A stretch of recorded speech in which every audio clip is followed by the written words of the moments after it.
after her parents died, my niece, Danielle, stopped talking to me. She ignored my calls and letters. Then, one day, she sent me a message, "Hey, I need the family estate transferred to my name." When I said no, she came to my house with a lawyer, but when I gave her some papers, she was shocked. A few years ago, Danielle cut me out of her life completely. It wasn't gradual, it was sudden and deliberate. She stopped answering my calls, left my messages unread, and sent my letters back. This wasn't just her being a rebellious teenager. She was 21, old enough to know what she was doing. I wasn't just her uncle, I practically raised her after her parents died in a car accident. I took her in and gave her everything I could. I wasn't rich, but I made sure she had what she needed. Then, out of nowhere, she disappeared. No explanation, no fight, just silence. For 2 years, I tried to reach out, hoping it was just a phase and that she'd remember how much I cared for her. Just when I started to accept that I might never hear from her again, she sent me that message, "Hey, I need the family estate transferred to my name." No hi, uncle, no sorry for disappearing, just a demand. My heart raced. Of course, she only reached out for the estate. I wasn't going to let this go without a response. I told her, "We need to talk. Come by." The next day, she showed up at my door. She wasn't alone, a lawyer in a stiff suit stood beside her, holding a briefcase. I let them in. Danielle looked different. She was wearing expensive clothes, her nails were perfect, and her hair was styled. The girl I raised used to wear jeans and old band t-shirts. This woman looked like she'd never worked a day in her life. "We don't need to talk," she said, walking past me into the house. "We just need you to sign." The lawyer opened his briefcase, pulled out some papers, and said, "Mr. Whitaker, as you know, your brother's estate was supposed to go to Danielle when she became an adult. We're here to finalize that transfer." Danielle didn't even look at me. I stayed calm and said, "That's not how this works." The lawyer gave me a fake smile and said, "Actually, it is. The estate was meant for Danielle, but because of some legal issues when your brother died, it was put in your name temporarily. Now that Danielle's old enough, we want to transfer it to her." Finally, Danielle looked at me, not with love or warmth, just cold expectation. "We?" I asked, raising an eyebrow. "My fiancé and I," she said, as if I should have known. Fiancé? That was new. I stayed calm, nodded like I was thinking about it, and then walked to my desk. I pulled out a folder and handed it to them. "Before we do anything," I said, "you should read this." Danielle rolled her eyes but took the papers and started reading. The lawyer leaned over to read too. I watched their faces. Danielle's confidence faded first, her eyebrows furrowed. The lawyer's mouth tightened as he read faster. Then, suddenly, he froze and took a sharp breath. "What is this?" Danielle snapped. I leaned back on the couch and said, "That's the updated will your father made 2 months before he died." She looked shocked. "That's not possible." "Oh, it is," I said. "Your father and I talked when you were 16. He had concerns." The lawyer spoke up, his voice less confident now. "This will cancels the old one, correct?" I said. "It says the estate stays in my name unless you meet certain conditions." Danielle clenched the papers. "That's not fair." I shrugged. "It's legal." The lawyer closed his briefcase and said, "We'll be contesting this in court." I smiled. "Go ahead." Danielle glared at me. "You had no right." "I had every right," I said, "and you know it." She slammed the papers on the table. "This isn't over." I nodded. "Oh, I know, but before you go, read the next page." She grabbed it and started reading. Then she turned pale, her hands shook, and her breathing quickened. "What is this?" she whispered. The lawyer reached for the paper, but she pulled it away, holding it close. I didn't rush her. I let her take it all in. That page was the final blow, and she had no one to blame but herself. Danielle's face went white as she read the paper over and over, like she couldn't believe it. The lawyer read it too, and his expression told me everything. Danielle knew she was in trouble. "You tricked me," she said, her voice breaking. I laughed. "No, Danielle, I just did what your father asked. I honored his wishes." She clenched her fists. "This can't be real. He would have told me." I stared at her, waiting for her to realize the truth. If her father didn't tell her, it was because he didn't want her to know. The lawyer straightened up and said, "Mr. Whitaker, we'll need a copy of these documents to verify them." "Go ahead," I said, handing him a copy. Danielle didn't say anything. She just stood there, staring at the paper like it had betrayed her. Then she turned and stormed out. The lawyer followed, but before he left, he said, "Expect to hear from us soon." I smiled, looking forward to it. The war had begun. I knew Danielle would fight, but I didn't expect how far she'd go. First, her lawyer sent me a letter full of legal threats, claiming the will was fake. I ignored it. Then came the calls, from the lawyer, from Danielle, from unknown numbers. I blocked them all. Then, one morning, I woke up to find my front door wide open. The office was a mess, papers everywhere, drawers pulled out, my desk overturned, the filing cabinet, where I kept the documents, was pried open. Someone had broken in, and I knew who sent them. I called the police and reported the break-in. They asked if I had cameras, but I didn't. That was my mistake. But what Danielle didn't know was that the real documents weren't in the office. They were in a safe deposit box at the bank. What they stole were just copies. Danielle was playing dirty, so I fought back. I went to my brother's old lawyer, Harold, and we made some changes. I got a restraining order to keep Danielle away, but she didn't stop. 3 days later, Harold called me. She filed a lawsuit. He said, "She's claiming the will is fake." I almost laughed. "On what grounds?" "Fraud," he said. "She says you forged it." For a second, I was speechless. If she convinced a judge, I could lose everything. But Danielle had made one big mistake. She underestimated me. I had one last document she didn't know about, and it would destroy her. I wasn't going to sit back and wait for Danielle to make her next move. If she wanted to accuse me of forging the will, I'd make sure she regretted it. I had one last secret, something even the estate lawyer, Harold, didn't know about. I made a phone call to Douglas Grayson, the lawyer who had helped my brother write his final will. He was retired now, but I knew he'd remember one important detail: the signing of the will had been recorded. My brother was very careful. After our parents' estate caused a big legal fight, he promised to never leave anything unclear. So, when he updated his will, he had Douglas arrange for the signing to be filmed in front of 2 neutral witnesses. I had seen the video once. It was short and clear. My brother, weak but fully aware, sat in his hospital bed and looked straight into the camera. He said, "I am of sound mind. This is my will. No one is forcing me to change it." Then he signed it. The witnesses signed, and the lawyer notarized it, all on camera. Danielle had no idea this proof existed, and now I was going to use it. The lawsuit moved quickly. Within weeks, we were in court. Danielle sat across from me, wearing expensive clothes and looking calm, but I could see the tension in her jaw and how tightly she held her fiancé's hand. Her lawyer spoke first. "Your Honor, we believe Mr. Whitaker pressured the deceased into changing his will. We think the document was either altered or completely forged." The judge turned to me. "Mr. Whitaker, do you have evidence to prove otherwise?" I stood up and adjusted my tie. "Yes, Your Honor, I have something that will settle this once and for all." I gestured to Harold, who handed over a flash drive. The bailiff gave it to the judge. "Your Honor, please watch the file labeled Final Will Recording." Danielle froze. The courtroom went silent as the video played. My brother's voice filled the room. "I am of sound mind. This is my will. No one is forcing me to change it." Then the video showed the signatures, the notarization, and the witnesses confirming everything. Danielle's lawyer looked like he'd just eaten something sour.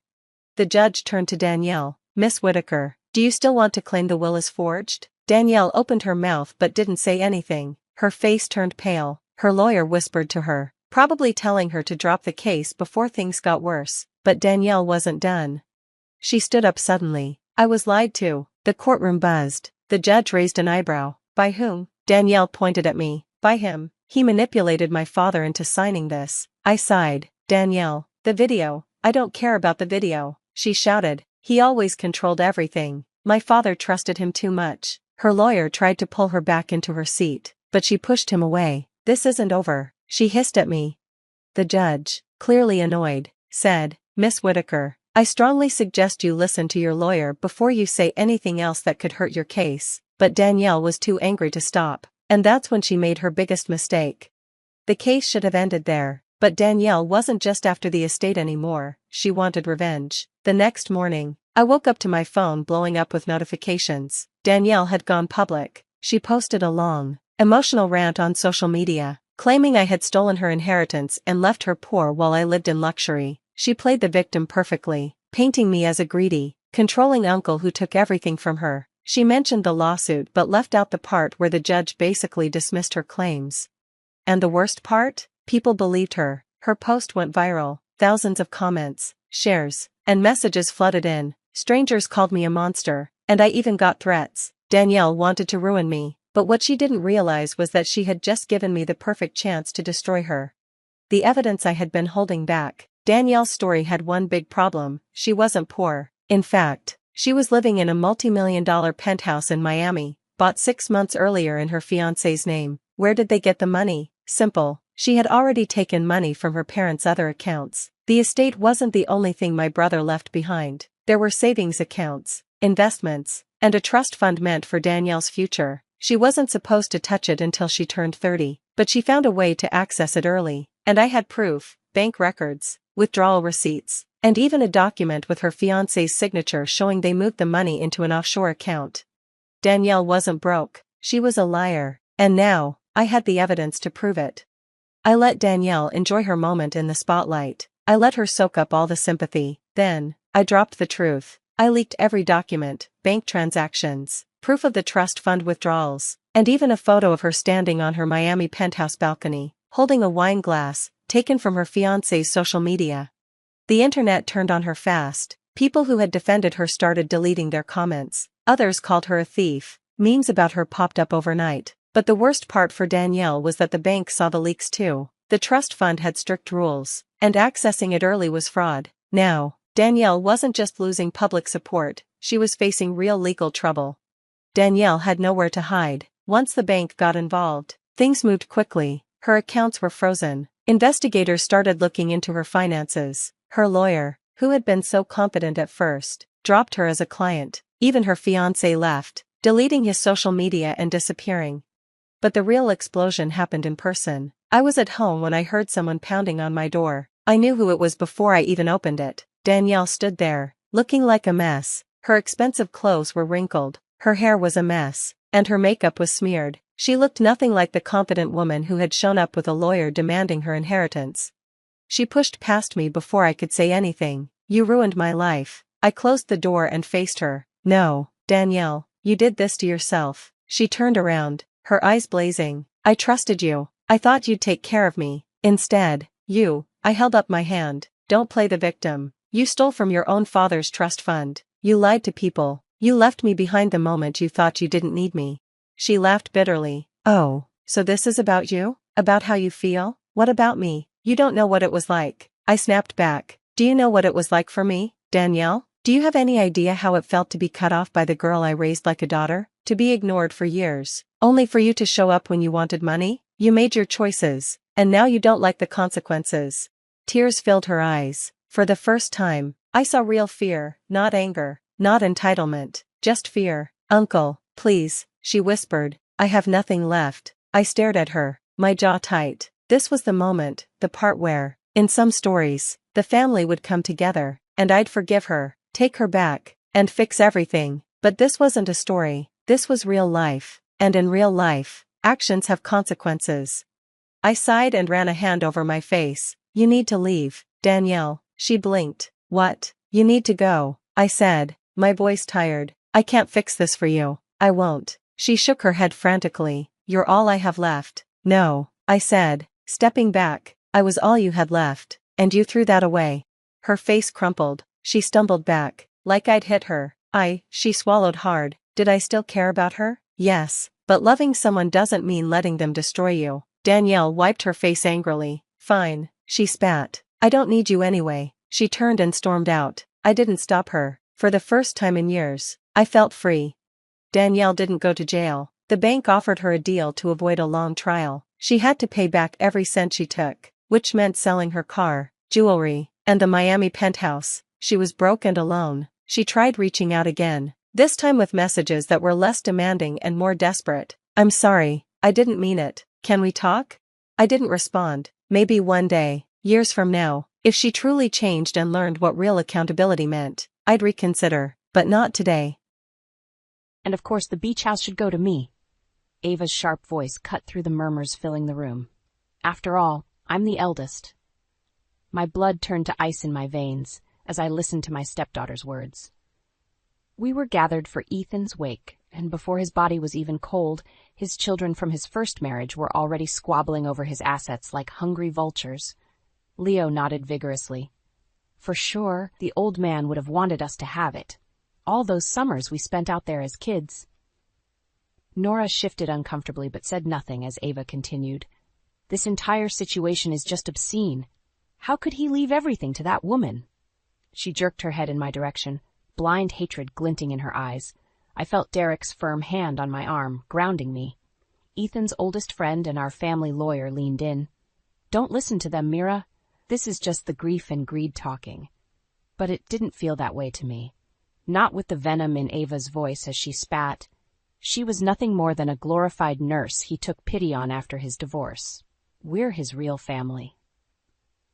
The snakes had slithered out while I was still reeling from Ethan's death. Just 2 weeks ago he had been hale and hearty, regaling our son Caleb with plans for his 13th birthday trip.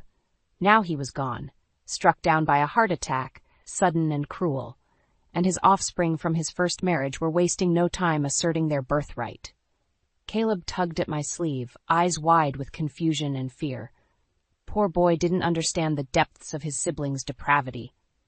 Sweet, sensitive Caleb, who had adored his father with every fiber of his being, while they had been poisoned by greed. Ava sneered at me again, and I stiffened, gripping Caleb's hand tightly. How dare these ingrates dishonor Ethan's memory mere days after his passing? He had taken care of them, doted on them, rebuilt his relationship with them after the divorce, despite their mother's objections. And this was how they repaid him, by lusting after his estate before he was even laid to rest. A familiar voice rang out, stern but controlled. That's enough. Derek had stepped forward, shoulders squared. Out of respect for Ethan, I must ask that you keep such discussions private for now. Give the man a goddamn chance to be laid to rest properly before you start squabbling like this. For a beat, a tense hush fell over the room. Then Leo opened his mouth, that perpetual sneer on his lips. But Derek raised his hand, a calming gesture but one that brokered no arguments. I'll be reaching out soon to all of you regarding dispersal of assets. But not today. We're here to mourn Ethan and celebrate his life, not indulge petty monetary disagreements. Are we clear? Ava looked murderous, but she gave a terse nod. Crystal. She still, then turned on her heel and stormed out, Leo and Nora trailing behind. In their wake, a fragile silence shattered only by Caleb's hiccuping sobs. I pulled my son close, stroking his hair as my own tears flowed. Little did those vultures know, but Ethan had one final ace up his sleeve. As I clutched his last letter to me, written in shaky but determined strokes, I knew that he would have his justice. The game was just beginning. Sleep eluded me that night as Ethan's words burned in my mind. My dearest Mira, if you're reading this, then the worst has happened. I rolled onto my side, clutching the crumpled sheets as the memory washed over me in vivid detail. It was just last week that I had discovered the thin manila envelope tucked in Ethan's desk drawer, my name scrawled across it in his familiar handwriting. At first I had shrugged it off, assuming it was related to another of his business matters. But then I spotted the date, just 3 days before his fatal heart attack. My hands had trembled as I sliced through the envelope's flap. 5 neatly folded sheets fluttered out, each bearing a number, 1 through 5. Ethan's meticulous nature shone through even here, it seemed. As I unfurled the first page, the bottom dropped out of my stomach. It was a letter explicitly intended for me to read after he was gone. An icy chill gripped me as I started to read, barely paying attention to Caleb's playing in the next room. My dearest Mira, if you're reading this, then the worst has happened and I am no longer with you. My heart thudded as I inched forward. When we married 11 years ago, you became my true partner in every sense of the word. You have been the calm in my storm, the night to my day, the unshakable foundation that kept me grounded even as I built my empire. I remembered my shock, my disbelief at his premonitions, his assumptions that he would be torn from me so abruptly. Yet as the cruel fates would have it, his instincts proved correct. Just 3 days after penning this letter, he suffered a massive coronary during one of his morning meetings. The words blurred on the page as my vision swam with tears. This couldn't be the end. Not like this. Not after everything we had built together. Not after the ups and downs, the battles and battles won. Ethan had been my soulmate, my partner in crime. How could he be so cruelly ripped away? I continued reading, my chest tightening with every line. I know without a doubt that Ava, Leo, and Nora will come after my assets like starving wolves the moment I'm gone. I could practically hear his wry chuckle through the ink. They have revealed their true greedy, grasping natures to me, time and again. And while I have provided for them materially, I cannot allow them to descend like locusts, devouring every last flower in their path. My jaw clenched as I recalled the unseemly scene at the wake, those three circling like vultures, squabbling over Ethan's properties before he was even in the ground, just as he had predicted right here in these letters. Which is why, my love, you must fight them. The letter's tone intensified, the scrawled handwriting pressing furiously into the paper. You must fight to keep them from destroying the legacies we built, not just the business empire, but the future and security we crafted for Caleb. I caught my breath at the mention of our son's name. They cannot be allowed to sully his inheritance, his future, with their rapacious greed and toxic avarice. The words hung there, emphatic and absolute. A call to battle, one which Ethan knew would come even from beyond the grave. I remembered looking up from the letter, a steely resolve settling in my heart. My wonderful husband, he had been willing to take on this fight himself, against his own flesh and blood. But fate had intervened, leaving it to me to carry the torch. As I read on through the night, the path became clear. Ethan's instructions outlined the first salvo, the opening moves in what would surely be a high-stakes war, one which would determine not just the fate of my family's future, but justice itself. Tell Derek I've left everything in readiness, the letter closed. He'll know exactly what path we must take. I exhaled slowly, feeling the weight of responsibility envelop me, but also the fortifying embrace of Ethan's trust. This was his wish, his final act to protect those he truly loved, and I would be damned if I'd fail him. Gripping the letter tightly, I rose and strode into Caleb's room. He started at my entrance, but I shushed him gently. "Don't worry, my sweet boy," I murmured, stroking his hair. "Your father has given us instructions, and I'll make sure we carry them out to the letter." Caleb opened his mouth, questions swimming in his eyes, but I just smiled, squaring my shoulders. It's time we fight to protect our future. My hands trembled ever so slightly as I unfolded the second letter, those now familiar looping scrawls tantalizing me with their secrets. Despite the cold pit of dread that had taken up residence in my stomach, a frisson of anticipation coursed through me. What revelations awaited within these pages? What weapons had my brilliant husband prepared to battle his monstrous spawn? Caleb watched me intently, his wide eyes missing nothing. The poor boy had been rendered so quiet, so somber by the events of the past weeks, it pained me to see his usual sunny exuberance dimmed, but I forced a reassuring smile for his sake. "Your father always did have a flair for the dramatic." I winked conspiratorially. "Let's see what he's cooked up for us this time." The first few lines plunged into Ethan's signature mix of straightforward instruction and wry observation. "You've always been my most capable partner in all endeavors, my love, so I know I can trust you to handle this situation with utmost discretion and resolve." My eyes narrowed as I continued reading. The first step, it seemed, involved a series of carefully coded file names and instructions to access a secure server that Ethan had created unbeknownst to anyone else. Ever the forward planner, my brilliant husband, it seemed this was his meticulously prepared battleground from beyond the grave. After 15 tense minutes spent following the digital trail of coded breadcrumbs, a vast encrypted database unfurled before me, organized into a series of ominously named folders. Avarsk SB, Leo HBGS, Norask ML. I frowned, sharing a sidelong glance with Derek, who simply shrugged. The old fox was inscrutable as ever. Slowly, I began opening the files, each one decrypting to reveal a staggering array of documentation. Financial statements, third-party audits, private communications, even sealed legal records. What the?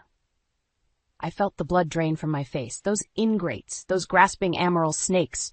The files painted a lurid portrait of untold avarice and deception spanning decades. From Nora's carefully hidden money laundering schemes to Leo's gambling indiscretions that would make a Las Vegas pit boss blush, to Ava's flagrant abuse of corporate resources and funds for her personal gain, no ethical line had gone uncrossed. When my eyes finally regained focus, I realized I was gripping Derek's arm in a white-knuckle grip, the muscles in my jaw practically grinding from clenched rage. How dare they? How dare those monstrous, thankless leeches spend years deceiving and stealing from the very father who had nursed them back into his good graces, after his divorce from their snake of a mother? Those... I was practically spitting, struggling for words to encapsulate the searing fury searing through me. Caleb shrank back, alarmed by the inferno that must have been blazing in my eyes. How could they do this? What kind of vile, soulless creatures could inflict such harm on their own family who gave them everything? Derek's face was grave, his voice solemn. Ethan wanted you to know the truth, Mira, to see exactly who and what you're dealing with. I'll kill them. The words burst forth before I could stop them, guttural and vicious. Those... My mouth twisted in revulsion, the depths of their betrayal playing out in lurid detail before my mind's eye. Their smug smiles at the wake, their blithe piggish privilege as they plotted to carve apart their own father's estate without an ounce of shame.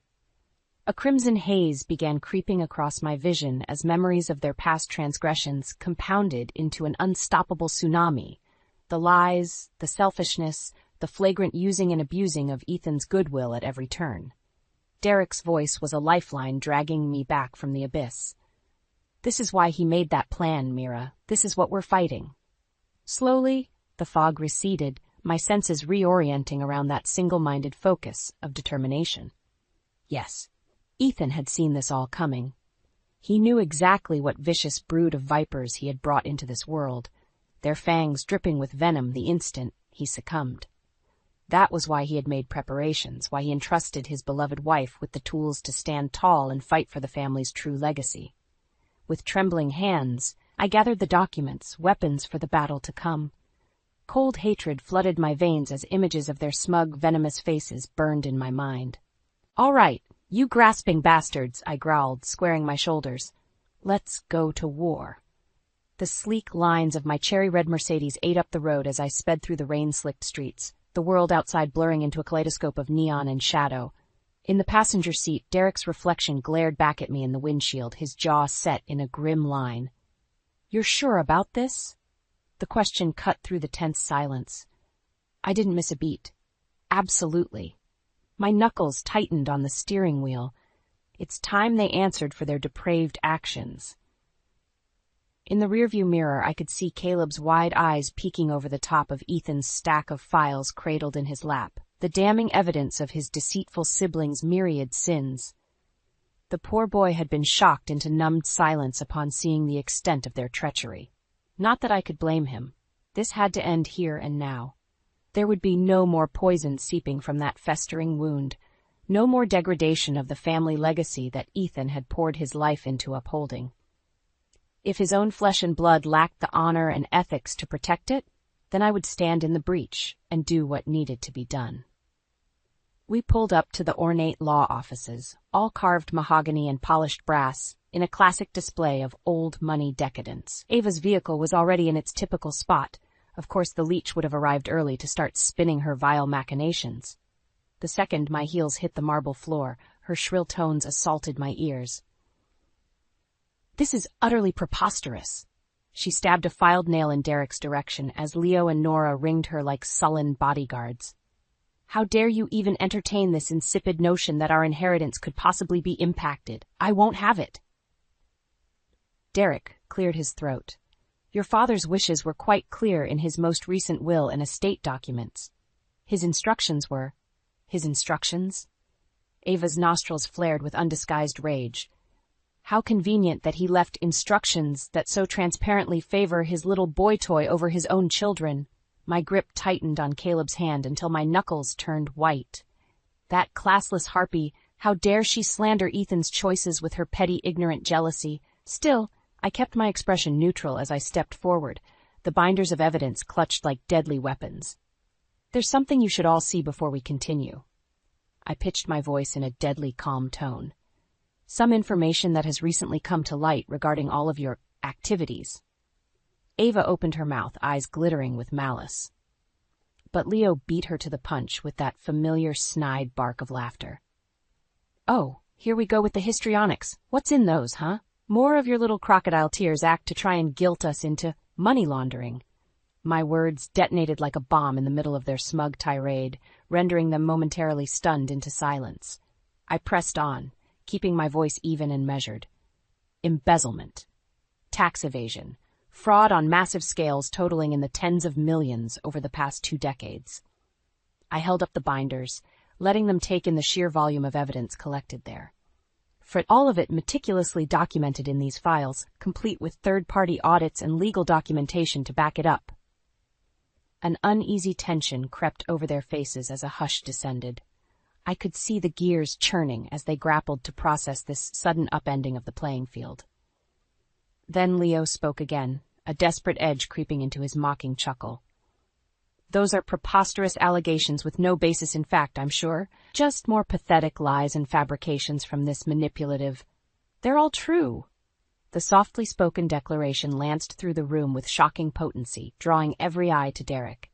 He met their incredulous stares with an implacable mask. Every single item in those files is true, documented, verified truth that can be substantiated in any court of law.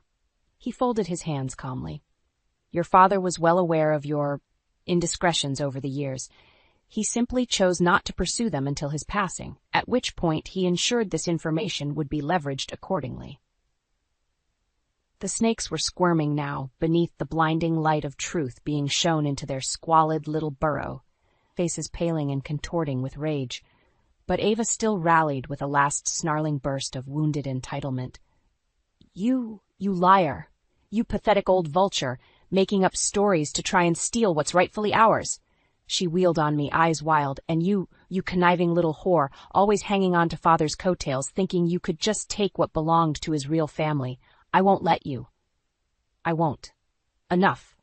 Derek's tone brooked no argument. His own fury telegraphed in the flinty glare he leveled at the petulant heiress.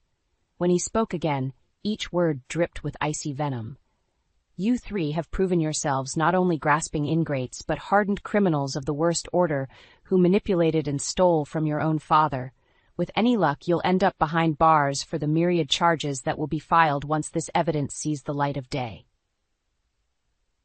In that moment, the world seemed to pivot on its axis, the balance of power shifting in an instant. The snakes had overplayed their hands for the final time, and now they had nowhere left to slither or strike. An eerie silence reigned in the aftermath as their faces crumbled into sickly parodies of outrage and horror. I almost pitied them in that instant, so naked and pathetic were their shattered delusions. Almost. Looping my arm through Caleb's, I steered him back towards the exit, Derek falling in beside us. A twisted smile tugged at the corners of my mouth as I spared one final glance over my shoulder. In the end, a child's greatest heartbreak is the realization that this is darkness that they were born into. Then we were gone, leaving them to their despair and just desserts. The game had changed, and the players were going to learn just how thoroughly. The familiar hush of the plush study enveloped me as I sank into the supple leather armchair. How many times had I sat here sipping aged scotch while Ethan regaled me with tales of his latest business exploits? This room had been his sanctum, his inner circle where only those closest to him were permitted entry. Now it was the war room. Derek set down a tray laden with file folders and sheaves of paper, his craggy face drawn into pensive lines. We're making progress on multiple fronts, but there are still some concerning developments brewing. I arched an eyebrow, gesturing for him to continue as Caleb curled up on the divan, listlessly stabbing at his tablet. The poor boy had been avoiding me lately, no doubt overwhelmed by the dark realities being unearthed about his own family. Another consequence of those snakes' poison to contend with. Ava's been working the media circuits, spinning her narrative about being unfairly persecuted and trying to assassinate your character. A muscle ticked in Derek's jaw. He'd never been able to mask his disdain for Ethan's eldest. Rage flickered through me, though I fought to keep my expression impassive. Of course the wretch would stoop to such depths in her desperation, spreading salacious lies in a bid to sway the inevitable court of public opinion that would weigh in once this all went public. Still, I allowed myself a small predatory smile.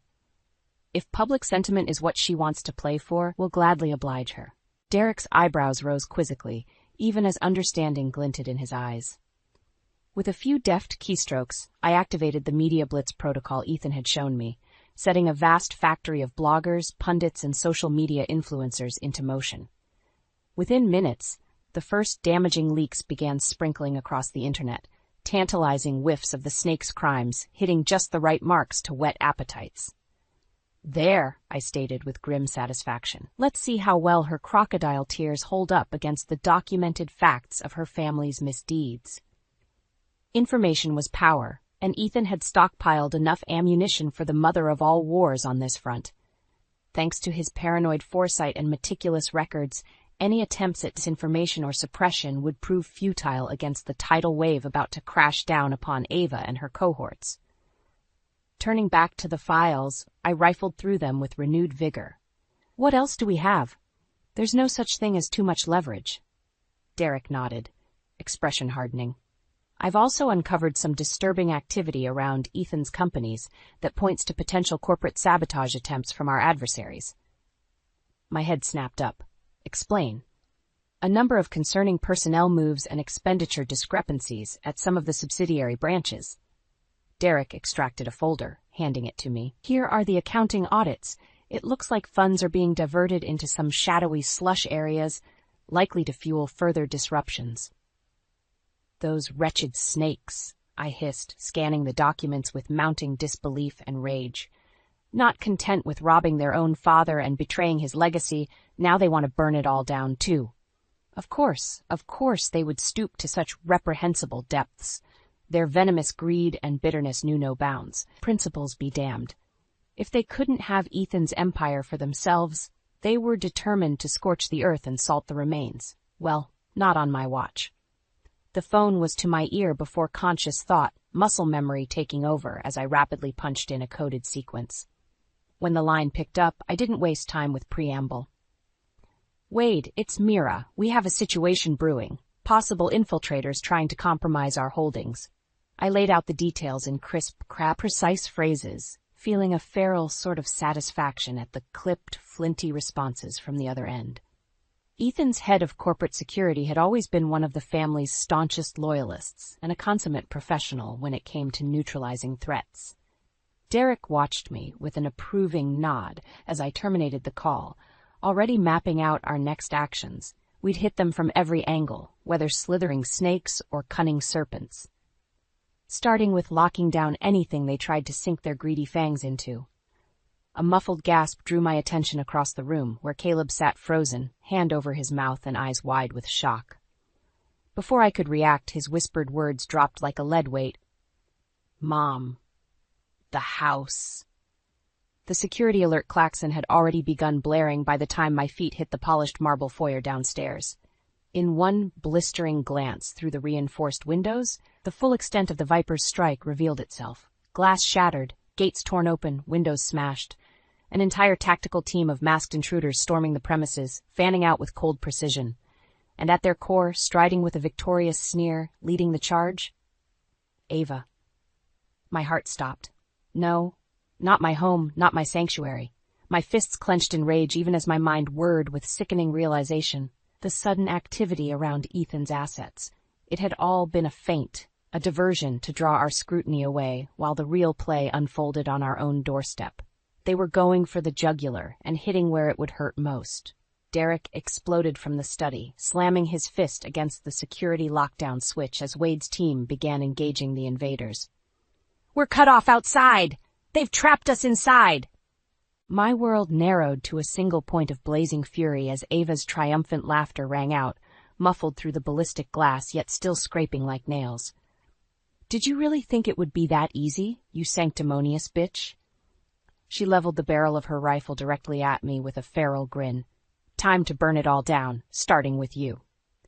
Checkmate, it seemed. The first thunderous volley of fire impacted against the windows as I pulled Caleb flush against me. So this was how it would end then, betrayed and outmaneuvered by those we should have been able to trust most. I met Derek's stricken gaze over Caleb's bowed head with a look of grim determination. No, not the end. The counterattack was just beginning. The muzzle flashes from Ava's assault rifle seemed to stretch into lurid slow motion, each round hammering against the reinforced windows in percussive bursts. Shards of shattered glass exploded inward, stinging my exposed skin as I shielded Caleb with my body. My mind raced even as fear clenched my gut. How could it have come to this? Gunfire and blood mere feet from where my darling Ethan used to read bedtime stories to our son. This home we had built together, now befouled by the very snakes who worshipped at the altar of their own greed. Safe room. Derek's shout cut through the cacophony as he hauled Caleb and I towards the hidden panic bunker. My mind flashed to the countless drills we had practiced, even as the floorboards gave way beneath our feet, swallowing us into the fortified bolt hole. My world shrank to bare concrete walls and the acrid smell of explosives residue as Derek sealed the entrance behind us. Caleb was shaking violently, pupils dilated with shock as he clung to me. My own heart hammered painfully, but I forced my features into a mask of calm resolution. "Shh! It's okay, my sweet boy," I murmured, stroking his hair as I once did when he suffered night terrors. "We're safe in here. Nothing can hurt us." A wry snort from the corner drew my attention to where Wade emerged from the shadows, eyes hard. "Yeah, for now, maybe. But those psychopaths aren't going to give up so easily." Derek shot him a warning glare, even as he ushered Caleb and me towards the bank of reinforced monitors lining one wall. My breath caught in my throat at the images playing out. A full-scale assault in progress, dozens of masked gunmen ravaging our home under Ava's crazed direction. The footage cut dizzyingly between the sweeping security cameras dotting the premises. A fresh wave of nausea rolled through me at the devastation, at the wanton disregard for anything other than their rapacious spite. Furniture smashed, paintings shredded, decades of treasured memories simply ruined in an instant, all at the hands of the very monsters I once called family. Ava appeared again on one monitor, face twisted into a garish leer as she tossed a priceless antique vase through a set of French doors. "Come out! Come out!" she taunted in a saccharine sing-song, pivoting her rifle in slow arcs. "Don't you want to surrender and make this nice and easy?" I felt bile rise in my throat even as my grief and shock calcified into blistering rage. Easy? There would be nothing nice or easy about the reckoning to come, not after this unforgivable transgression, not after the bloodshed they had wrought upon hallowed ground. On another screen, Leo and Nora prowled through Ethan's study, gleefully upending bookshelves and smashing heirlooms beneath the butts of their rifles. An arc of crimson fury lashed across my vision at the wanton defilement of my beloved husband's inner sanctum. How dare they? How dare those mongrels defile what had been so sacred, so integral to the man they once claimed to love? We need to hit them back. The words dropped like granite between clenched teeth, and we need to hit them hard. Derek shifted, the worry lines etched deeper than I'd ever seen them. We're outnumbered and outgunned here, Mira. A direct confrontation would be suicide. My hands balled into white-knuckled fists, quivering with the effort of restraint. Easy for him to say, from the safety of our bolt hole, while that scourge continued to pillage and defile with impunity. Didn't he understand that there were some sins that could never be forgiven, some stains that could never be washed clean? I rounded on Wade, desperation clawing at the edges of my resolve. Tell me you have something, some way to strike back at them, to make them pay for what they've done. The grim-faced commando regarded me steadily for a long moment before giving a slow nod. We always plan for the worst contingencies. His finger stabbed a control, and a fresh bank of monitors flickered to life, displaying a dizzying array of maps, deployment patterns, weapon schematics, and other technical details. The way I see it, we've got two main options. Either go loud with stun grenades and tactical breach teams, or slip in quieter from the maintenance tunnels and hit 'em where they sleep. My jaw clenched as I studied the contingencies. Both were risky, both carried the potential for deadly escalation if things went sideways. But after what I just witnessed, after the depraved disregard for any shred of human decency, such delicacy seemed quaint. "Do it," I growled, feeling as if I were shedding the last vestiges of civilized constraint. "Hit them with everything we've got. Make the snakes. Burn them down if you have to. I don't care anymore." Wade's obsidian gaze remained steady even as a feral grin slowly crept across his features. "Yes, ma'am." 10 minutes later, a precisely synchronized symphony of thunder shook the compound. Chaotic screams and the hair-raising concussions of stun grenades battered the audio pickups. I watched in cold silence as Ava shrieked and clawed at her blinded eyes, fumbling for her weapon as the first assault teams descended, only to be met head-on by the grim-faced heavy weapons squads emerging from the tunnels, firepower barking in controlled metronomic bursts. Caleb recoiled in horror, ears ringing from the proximity blasts and eyes clamped shut as the nightmare played out before us. But I simply drank in every millisecond of unfolding carnage, allowing the numbing ice of vengeance to seep into my marrow. They had awoken a nest of hornets, and the stinging reprisal would be exquisite. My mouth curved ever so slightly as the tear gas canisters detonated, engulfing Ava in choking white clouds as her shrieks devolved into wet, gurgling sobs. Surrender? My voice was a low rasp, barely audible over the din of combat. Not a chance. The words kindled like sparks before roaring into an unstoppable inferno of heedless indignation. You started a war tonight, and I'm going to make thrice damned sure you burn. The courtroom galleries were packed to the rafters, a veritable sea of suits and sharp angles punctuated by the intermittent clicks of cameras from the media pit.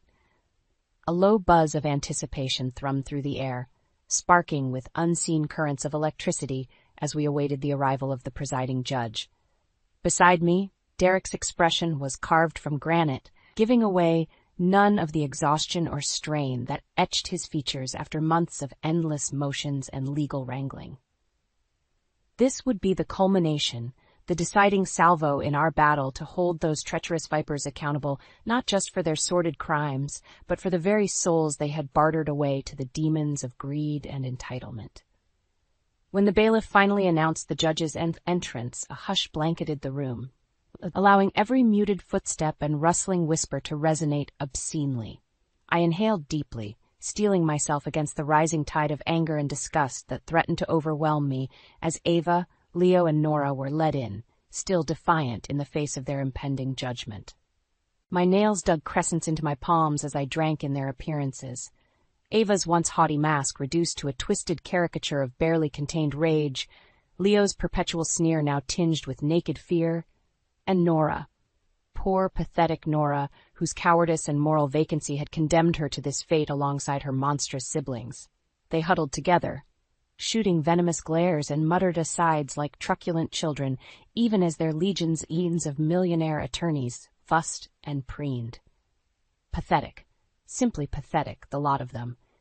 This twisted family, if it could even be called that, had sown the whirlwind, and now they would reap the harvest of their unforgivable transgressions. I refused to allow even a glimmer of pity to take root in my heart, not after the blood spilled and atrocities committed in their death throes. No, if anything, they should count themselves fortunate to still be breathing after that fateful night. As the preliminary matters droned on in that somnolent legalese, my mind replayed the vivid images seared into its darkest recesses. The muzzle flashes bathing Ava's contorted mask in demonic shades as the opening salvo rained down. Leo's wretched screams as the fast-rope teams punched through the shattered windows in a hail of debris. Nora recoiling with very real terror as the piano wire traps shredded her would-be cover into splinters. By the time our forces had arrived, the courtyard resembled a bombed-out war zone. Furniture and fixtures smashed and blasted into matchwood, elaborate frescoes obliterated by insensate gunfire, centuries-old heirlooms reduced to ash and echoes. My own home, our sanctuary, butchered on the twisted altar of their petty vindictiveness and depraved rapacity. Every ounce of mercy, of restraint, that may have dwelled within me withered away in those harrowing hours as the assault unfolded. Whatever pitiful dregs of family allegiance still lingered shriveled up and died amidst the maelstrom of hatred and revulsion that engulfed me. And when at last that final, glorious moment arrived, Ava and her cohorts disarmed, bloodied, forced to their knees amidst the smoldering ruins of their doomed siege, I knew there could be no forgiveness, not for them and the unforgivable evil they had unleashed. Please, Nora's trembling plea, barely audible, cut through the ringing in my ears as powerfully as any gunshot. Mira, please, it wasn't supposed to go this far. As if summoning the very last dregs of her moral cowardice, could somehow undo the atrocities, the wanton devastation surrounding us. My gut twisted with reviled contempt. Ava, ever the irredeemable monster, spat a curse rebuke that withered on her bloodied lips even as I strode forward, the barrel of my sidearm leveled with uncompromising precision. "Don't." The word lashed out with all the blistering finality of a gunshot. "You don't get to beg." My voice was low, laced with a vitriol so pure and distilled that it seemed to sear the very air. "You don't get to plead or whimper or cry now after everything you've done." Despite the protests of the surrounding forces, I continued my advance until I stood mere feet from my quarry, staring down into those sunken pits of hatred and shame they dared call eyes. Only then, basking in the weight of their impotent fury, did I allow my mouth to crease into the slightest of vindicated sneers. "Your actions forfeited any such leniency the moment you decided to sacrifice everything, your names, your legacies, your very souls, on the pyre of your greed." The muzzle loomed inexorably, daring them to protest further. Ava and Leo were actually quailing now, some dim flicker of self-preservation kindling behind their masks of bravado, while Nora simply crumbled, fat tears streaking down her blotched cheeks. So it would be then. They could gnash and howl at their ill fortunes, lash out like the beasts they had revealed themselves to be. But in the end, we would have the last, most decisive word. My finger tightened fractionally on the trigger, as decades of insults, betrayals, and unspeakable acts of depravity washed over me, prepping me for the coup de grace, only to be halted by Derek's gruff tones. "You're right, Mira. They don't deserve any mercy. Not with all the undeniable proof we've compiled of their grotesque criminality over the years." The old wolf stepped forward, a satisfied glint in his eyes as he savored the disbelieving horror dawning across the snake's features. "Which is why it will be a jury of their peers, untainted by these nauseating displays of arrogance and vice, who dictates their ultimate punishment. Long, lengthy prison sentences from which hopefully they emerge having reclaimed some shred of dearly lost humanity." I faltered, anger wavering for the briefest instant as Derek pressed his advantage. "Or they can choose the path of unfettered ruination, consuming themselves with hatred until they're nothing but hollow, empty husks alongside the wreckage of everything your father strived to build." He placed a steadying hand on my shoulder, grip vice-like. "But that decision is now out of our hands. We've won, Mira. It's time to step back from the abyss and let justice and truth reclaim their rightful place." My grip slackened, digits numb as the weight of his words impacted me. Of course, Ethan would want no blood on our hands, no matter how sorely tested our resolve. This was never about vengeance or sordid reprisals, but upholding the ideals he had embodied till his last breath. I met Ava's hate-filled, incredulous glare with a look of implacable resolve. "Don't mistake this for mercy or forgiveness," I rasped with finality. "Just the inevitability of karma finally catching up to dole out its judgments." As if on cue, the courtroom doors banged open, admitting a flood of bailiffs who quickly swarmed to take custody of the vipers, slapping heavy manacles around their wrists. Nora was openly hysterical now, Leo petrified in disbelief while Ava still clung to her indignant rage like a shipwreck victim, grasping flotsam. "This isn't over, you pathetic excuse for a human being." She thundered over the cacophony, straining against her restraints. "You think this little stunt means you've won? My father's precious legacy ends here, bitch. We made sure of it." But her seething bravado was just so much hollow bravado in the face of the implacable tide sweeping her away. I simply watched impassively, finally at peace. Wrong again, I'm afraid. The words carried the quiet weight of inevitability itself. The only thing ending here today is your poisonous delusions. One by one, their hollow threats and blusterings faded into the ether alongside their departing forms. And as they were finally dragged from the court, I felt a lightness in my chest, as if a decades-old weight had finally been lifted away. Next to me, Derek arched a wry eyebrow, the ghost of a smile creasing his features for the first time in ages. "You did it, Mira. It's over." And for the first time in what felt like an eternity, I felt my lips curve in a genuine, unfettered smile. Not of vengeance or triumph, but of the promise of redemption that lay ahead, a true legacy being born from the ashes of greed and hate. "No, Derek." I gave his hand a grateful squeeze. "We did, and with Caleb at my side, we turned and walked out into the future, come what may. The soft breeze carried the scents of freshly turned earth and newly sprouted blooms, perfuming the crisp morning air with the promise of rebirth and renewal. I savored each inhalation, allowing the tranquil melodies of nature to wash over me as my fingers traced the carved letters on the granite headstone. Beloved husband, father, friend. 1968. So many memories, joyous and heartbreaking, triumphant and sorrowful, crystallized in those simple words and dates. An entire life and legacy distilled into cold, unfeeling stone, except not unfeeling, not anymore. The graveled path crunched softly behind me as Caleb approached, hands shoved into the pockets of his well-worn denim jacket, the one Ethan had gifted him on his 12th birthday only days before the fateful heart attack. My breath hitched at the sight of him, now standing eye level to me, the same soulful hazel eyes regarding me with profound wisdom far beyond his 16 years. You okay, Mom? His voice was gentle, the last vestiges of adolescence still clinging to its timbre. I managed a wan smile, gesturing for him to join me.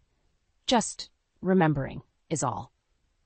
My fingers traced Ethan's name almost reverently as Caleb draped his arm around my shoulders, solid and reassuring. For long moments, we stood in companionable silence, united by the memories both joyous and haunting that permeated this hallowed space. Eventually, I felt composed enough to continue. Your father was the most brilliant, passionate man I ever knew, right until the very end. I exhaled a tremulous sigh, leaning into Caleb's strength, both emotional and physical. He poured every ounce of his being into building his dreams, his legacy. And the sick part was how those he sought to include most of all were the ones who ended up trying to tear it all down. Caleb stiffened slightly, doubtlessly remembering those harrowing final days and the devastation wrought by his own flesh and blood. I pressed on, needing to exorcise these last vestiges of the poison. For months after the trial, I was consumed by hatred and anger toward them. The words tasted like ash on my tongue. It was like this all-consuming fire burning through me, torturing me with every waking moment, stoking my need for vengeance. I chanced a sidelong glance at my son's impassive features, searching for any traces of judgment or disdain. But his regard remained steady, constant, allowing me to unburden myself without fear of reprisal. At the time, it felt like the only way to cauterize the wound they had inflicted.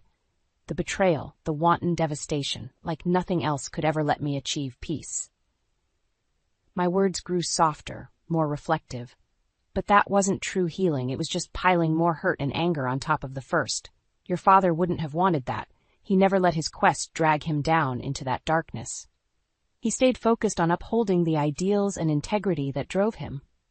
Caleb nodded slowly. He wanted to build and create, not just companies and empires, but something greater. His hand found mine, giving a reassuring squeeze. Something to protect people and give them shelter from the kinds of toxicity and hatred that fuels so much greed and wrongdoing. My throat constricted with a swell of pride at his insight and maturity. When had my bright-eyed little boy blossomed into this poised, insightful young man? I blinked back the mistiness prickling my eyes. Yes, exactly. And now it's up to us to carry that torch and continue his mission. Straightening my shoulders, I turned to fully face my son, cupping his cheek in my palm. Which is why I've decided to honor his memory by establishing the Coleman Family Foundation, a nonprofit organization dedicated to researching and developing preventative behavioral programs for at-risk demographics. Understanding blossomed across Caleb's features, swiftly followed by that infectious grin I remembered so fondly from his childhood. You mean? I matched his smile with one of my own, feeling lighter than I had in years. That's right. If there's even the slightest chance we can help other families avoid the ugliness and toxicity that plagued ours, then we owe it to your father's legacy to make that effort. For a long moment, neither of us spoke, simply basking in the prospect of authoring a new, brighter chapter free from the shackles of bitterness and anger. When Caleb finally broke the silence, his voice was thick with emotion. He'd be proud of you, Mom, of both of us. I pulled him into a fierce embrace, feeling the contours of the man he had become pressed against me, Ethan's living legacy. I think he would be too, sweetheart. My eyes found the carved epitaph, as if seeking benediction from beyond the veil. Because this is what it was always about, not punishing those blinded by their sins, but protecting and uplifting those still caught in darkness so they can find the light. Arm in arm, we turned and strode from the quiet peace of the memorial gardens, ready to face the future head-on with clear eyes and open hearts. The cycle of negativity and greed would end, and a new age of healing and positivity would beckon all those with the courage to seize it. It was time to carve a new legacy, built on the ashes of the old. One Ethan himself would be proud to call his own. The words hit me like a freight train, their impact sending shockwaves through my body.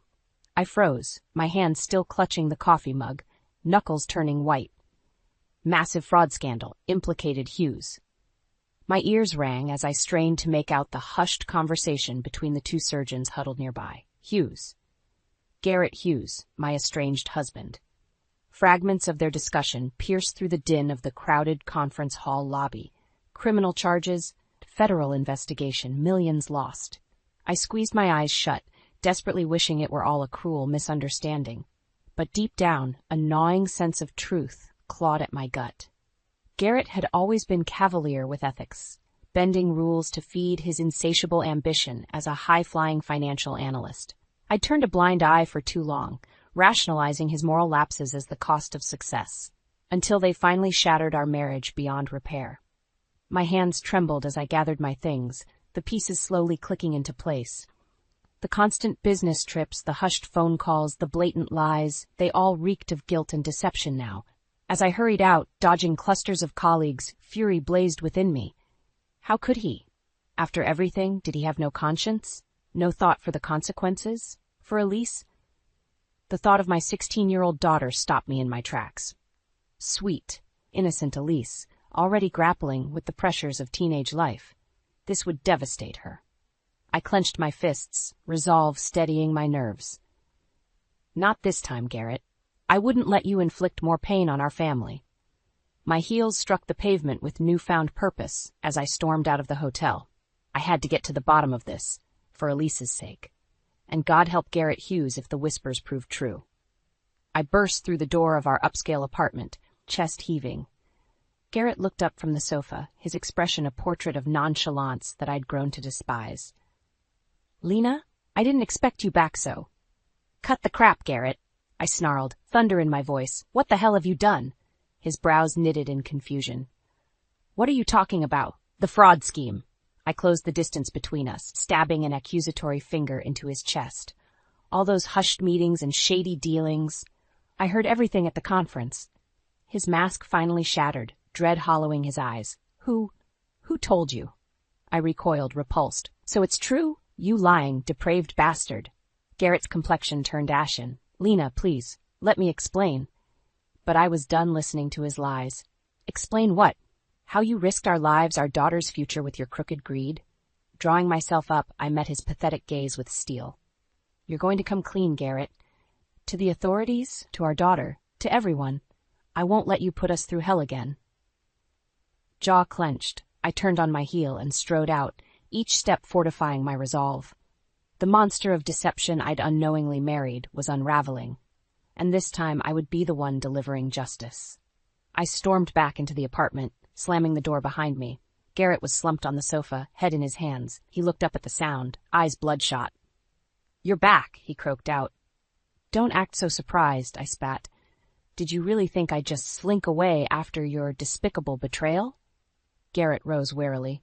Lena, please. You have no idea what I've been going through. My hands balled into fists. Oh, I think I have a damn good idea, thanks to those whispers at the conference. I never meant to. He trailed off, rubbing his temples. Things just spiraled so quickly. My temper flared. You think that's an excuse? What for I'm going to say next? You got caught up in the thrill of deception?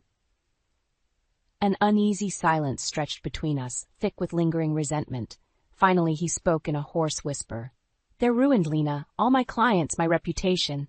He met my glare with a haunted look. I'm facing financial oblivion and possibly criminal charges. In that moment, a part of me almost pitied him, the shadow of the confident, silver-tongued man I'd once loved, now reduced to this desperate husk.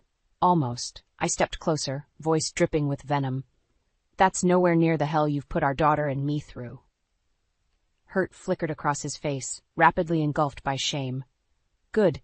He deserved to drown in it. My mind raced back to that night years ago, the fateful argument that shattered our marriage vows. Uncovered lies about money, infidelity, broken promises. I'd wept until I could cry no more. And through it all, Garrett remained coldly indifferent, consumed by greed and carnal desires. That night, I vowed our daughter Elise would never have to suffer the anguish I did over her father's moral failings. But now here I stood. The old wounds reopened and bleeding anew. White-hot rage roiled in my chest like lava. When were you planning to tell me, Garrett? Or Elise? I hissed through gritted teeth. He grimaced like a cornered rat. I don't know. I thought I could fix this before. My palm whipped across his cheek with a resounding crack. Garrett reeled back, stunned. Don't you dare invoke our daughter's name with your wretched lies, I snarled. Not after you jeopardized everything we have, everything I sacrificed my career for. I loomed over him, trembling with fury. She worships you, Garrett. How could you put her through such anguish again? Shame and guilt contorted his features, but I felt no sympathy, just disgust at his moral cowardice. He was the personification of every fear that kept me up at night, dreading the day his deceit resurfaced to torment our little girl.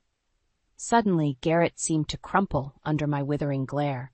I watched him passively as he sank onto the couch, burying his face in his hands, shoulders heaving. I stood rooted for a long moment, then turned and strode out without a backwards glance. The first tears streamed down my cheeks as the magnitude of his latest betrayal hit home. I would protect Elise, no matter what inner demons I had to confront from our shattered past. I found Elise hunched over her laptop at the kitchen counter, fingers furiously tapping away. Her brow furrowed in concentration as she navigated the storm of teenage life. "Hi, honey," I said gently, not wanting to startle her. "Everything okay?" Elise looked up with a weary smile that didn't reach her eyes. "Hey, Mom. Yeah, just working on this stupid group project." I winced inwardly at her haggard expression, the telltale signs of adolescent stress etched into her young features. If only I could shield her from such burdens. Fighting the urge to pull her into a warm embrace, I gestured to the laptop screen. "What's the project about?" "Environmental science," she sighed, rubbing her temples. "We're analyzing the ecological impacts of commercial farming, but my partners keep blowing off meetings and missing deadlines." My heart ached to see her so overwhelmed. Elise had always been a diligent student, meticulously completing assignments well before they were due. But these past few months, the workload seemed to be taking a heavy toll. "I'm so sorry, Elle. That's really unfair to you." She shrugged listlessly. "It's whatever. I'm used to carrying the load at this point." Those words cut deep, a brutal reminder that once again I'd failed to protect her from unnecessary hardship. Just like that night years ago when she overheard Garrett and I screaming at each other. Swallowing hard, I forced a reassuring smile. "Why don't you take a break? We could watch a movie. Just the two of us." Elise hesitated, chewing her lip in that adorably pensive way she had since childhood. Finally, she spoke in a small voice that shattered my heart anew. Have you noticed people have been treating me differently lately?" My breath caught in my throat as she continued. "It's like they go out of their way to exclude me, whispering behind my back." She hugged her arms, suddenly looking so small and vulnerable. Did I do something wrong, Mom?" White-hot anger flared within me, aimed directly at the monstrous coward who'd brought such misery into our lives. I wanted nothing more than to rush over and enfold Elise in my arms, shielding her from this fresh betrayal. But I knew I couldn't. Not yet. Couldn't risk tainting her innocence before I fully grasped the serpentine depths of her father's transgressions. Suppressing my rage, I crossed over and placed my hands on her slender shoulders. "Listen to me, Elise," I said firmly. "You are the most kind-hearted, brilliant young woman I know, and anyone who treats you with anything less than respect doesn't deserve a second of your time or energy." She gazed up at me with those soulful eyes, silently pleading for reassurance and guidance. In that moment, I yearned to lay bare the sordid truth haunting our family once more. But I held my tongue, forcing a warm smile instead. "Trust me, honey, you haven't done anything wrong. Those people are just small-minded and intimidated by your spirit. I gently brushed a tendril of hair from her face. Bullies always lash out at the strong, the special ones who shine too brightly. Slowly, the tension drained from Elise's posture, her eyes regaining a spark of their familiar radiant self. "Thanks, Mom," she murmured, managing a small smile. I really needed to hear that." As she turned back to her work, I could no longer suppress the storm of conflicted emotions roiling within. Garrett would be made to answer for every one of Elise's tears, every shred of hardship he'd callously inflicted. My titanic quest for justice had only just begun. The next morning, I strode into my office at Mercy General with a renewed sense of purpose burning in my chest. I had to get to the bottom of Garrett's tangled web before it collapsed on our family. Sinking into my desk chair, I pulled up his name on my computer, grimly scanning the search results. Article after damning article detailed a shocking saga of fraud, deception, and shattered lives. Multi-million-dollar Ponzi scheme, offshore accounts, disgraced hedge fund manager. My stomach twisted as I read about investors and retirees left destitute, life savings siphoned away by Garrett's unquenchable greed. How could he have been so heartlessly reckless, so morally bankrupt? One particularly lurid piece caught my eye. An exposé from a local paper written by a journalist named Alexis Harmon. I vaguely recalled her as an up-and-coming reporter known for her uncompromising pursuit of the truth. Perhaps she could help unravel this sordid tangle. I quickly jotted down her contact details, resolving to reach out shortly. But first, one other avenue required exploring. I leaned back, worrying my lower lip as I typed out a familiar name, Malcolm Brooks. One of Garrett's closest colleagues during his heyday on Wall Street, Brooks had been disgraced a few years back in an insider trading scandal. He and Garrett had been thick as thieves until Brooks landed in prison while Garrett escaped culpability through dumb luck and clever maneuvering. If anyone had insight into the depravity Garrett was capable of, it was Malcolm. A short while later, my phone buzzed with a New York area code. Taking a steadying breath, I accepted the call. "Malcolm Brooks speaking." "Mr. Brooks," I said evenly. "This is Lena Barkley, Garrett Hughes' wife." A momentary silence crackled over the line before he responded, surprise tinging his gruff tone. "Well, isn't this a blast from the past? To what do I owe the pleasure, Mrs. Barkley?" I paused, weighing my words carefully. "I think you know exactly why I'm calling." Another beat of silence before a low, bitter chuckle. "So you finally caught a glimpse of that worm's true colors, did you? Can't say I'm surprised. Garrett Hughes was always 2 shakes away from an ethical freefall." My breath caught in my throat at his venom-laced words, the pieces falling into sickening clarity. All those years ago, beneath my willful ignorance, I must have sensed Garrett's capacity for such monumental betrayal. That's what poisoned our relationship, our family, from the very start. I swallowed hard against the lump of guilt burning in my throat. "Mr. Brooks, I need your help to undo the damage he's caused, for my daughter's sake. Walk me through everything you know." He made a low, scoffing noise. Of course, wouldn't want little Garrett Jr. growing up with Daddy's stench all over her. His cruel words lanced straight through me like jagged shards of ice, but I gritted my teeth, forcing my voice to remain steady. "Please, Malcolm, I understand if you hate Garrett, but don't take that out on my child. She's completely innocent in all this." A tense pause stretched between us before he finally sighed, relenting. "You're right. I apologize. That was uncalled for." I leaned forward, clutching the phone tightly. "So you'll help me bring him down before anyone else gets hurt?" Another weighted pause before he muttered, Yeah, I'll help you burn that snake straight to the ground." Spine ramrod straight, I listened with cold determination as Malcolm laid bare the full, sickening scope of Garrett's depravity. Breached ethics, illegal trades, hollowed out companies, and ruined lives littering his path like grisly roadkill. A white-hot mixture of rage, disgust, and bone-deep determination blazed within me by the time he finished. Garrett had hurt so many people, stolen their futures and sense of security through cold, calculated avarice. But I would be damned if he stole those things from Elise and me again. No more lies, no more running, no more hollow excuses. The time for my husband's reckoning had finally come. And I would be standing watch, clear-eyed and uncompromising when the hammer fell. "You can't be serious, Mom!" Elise gaped at me, eyes wide with a mixture of shock and hurt. I steeled myself, fighting to keep my expression neutral. I'm afraid I am, honey. I reached across the kitchen table, gently grasping her hand. This is the only way to stop your father from inflicting more damage. She yanked her hand back, shaking her head vehemently. But going public like that? Dragging his name through the mud? He did this to himself, Elise. I fought to keep my voice steady against the growing tide of anguish welling within me. Your father's greed and selfishness put us in this position, not me. Elise shot up from her chair, whirling away with her arms hugged tightly across her chest, the universal gesture of wounded vulnerability. You always saw the worst in him, even when he was trying his best. Maybe that's why he felt like he couldn't come to us. The accusations sliced deep, dredging up years of unresolved guilt over the disintegration of our family unit. My fists clenched at my sides as I struggled against the urge to snap back in volatile defensiveness. This wasn't about me and Garrett. It was about protecting our daughter from being collateral damage in his crusade of lies.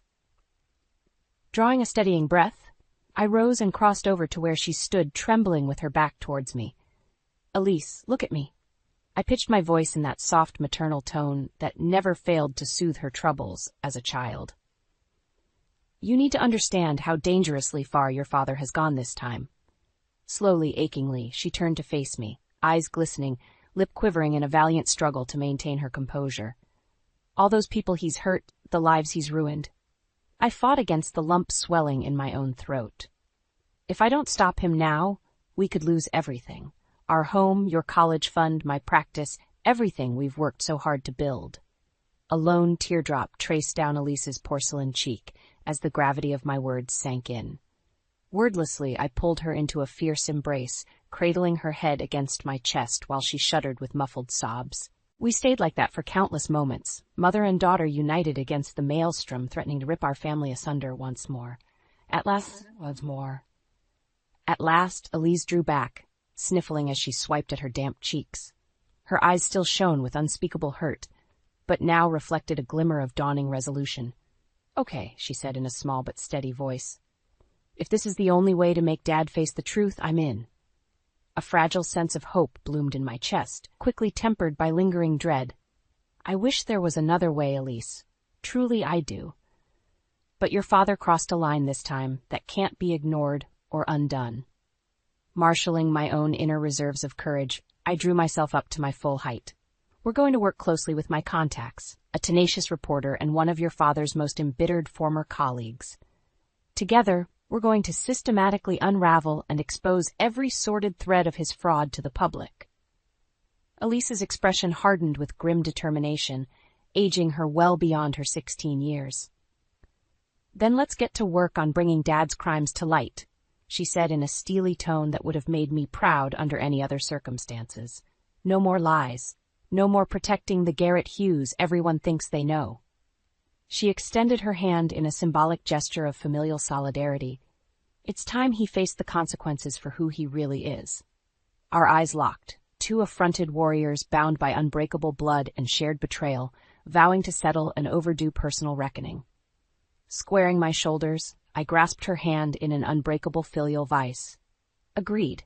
It's finally time for the world to meet the real Garrett Hughes. And on that fateful day, the wheels of my husband's inevitable downfall were finally set into irreversible motion. The rhythmic tapping of my foot matched the pounding of my pulse as I sat tensely watching the clock. Any minute now, Alexis Harmon's blistering expose on Garrett's crimes would go live on the Hartford Chronicle's website. Elise shifted next to me on the sofa, her own restless energy bleeding through.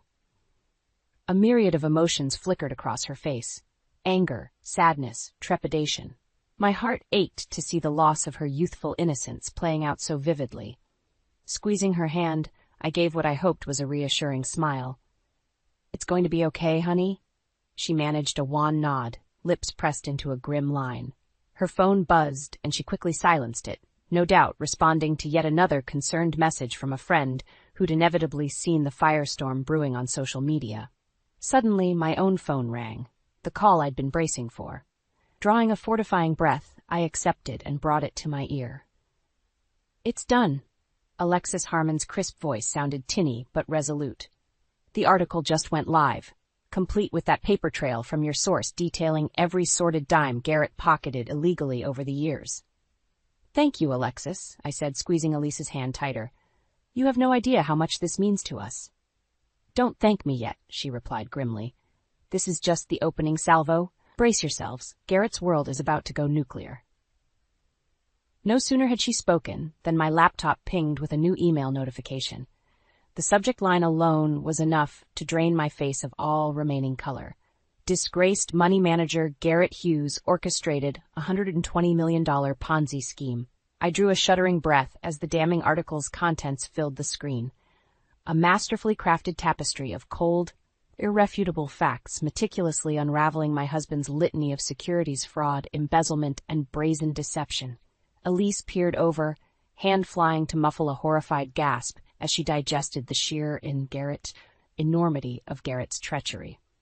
Of how his unchecked avarice had defrauded innocent pensioners of their life savings and irreparably shattered the finances of countless households, all while he lived in unrepentant opulence, utterly devoid of conscience. Oh my God, she choked out, hot tears spilling down her cheeks. All those people, how could he? My own grief and revulsion warred with a perverse sense of grim vindication. For far too long, Garrett's fortress of lies had tainted and contaminated those he claimed to love most. Now, at long last, the floodgates had finally burst open, a searing light shining upon the bottomless pit of deceit and moral bankruptcy he'd chosen to wallow in. Clutching my daughter's trembling form, I could only watch numbly as the first furious reactions began rolling in. Outraged tweets and Facebook rants from defrauded victims and scandalized observers alike.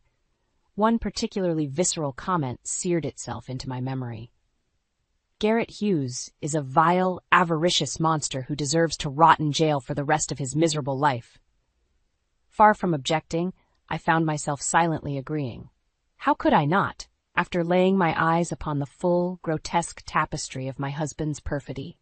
The shattered futures, ruined families, and trail of lives callously discarded in his rapacious wake. For so long, I deluded myself into believing I could redeem the shadowed remnants of the man I once loved. That faint glimmers of decency still resided within Garrett's withered soul. But confronted with such nightmarish evidence of his depravity, I realized I'd been clinging to a fantasy, a desperate mirage of the husband and father he should have been. The truth was more brutal, more horrifically absolute.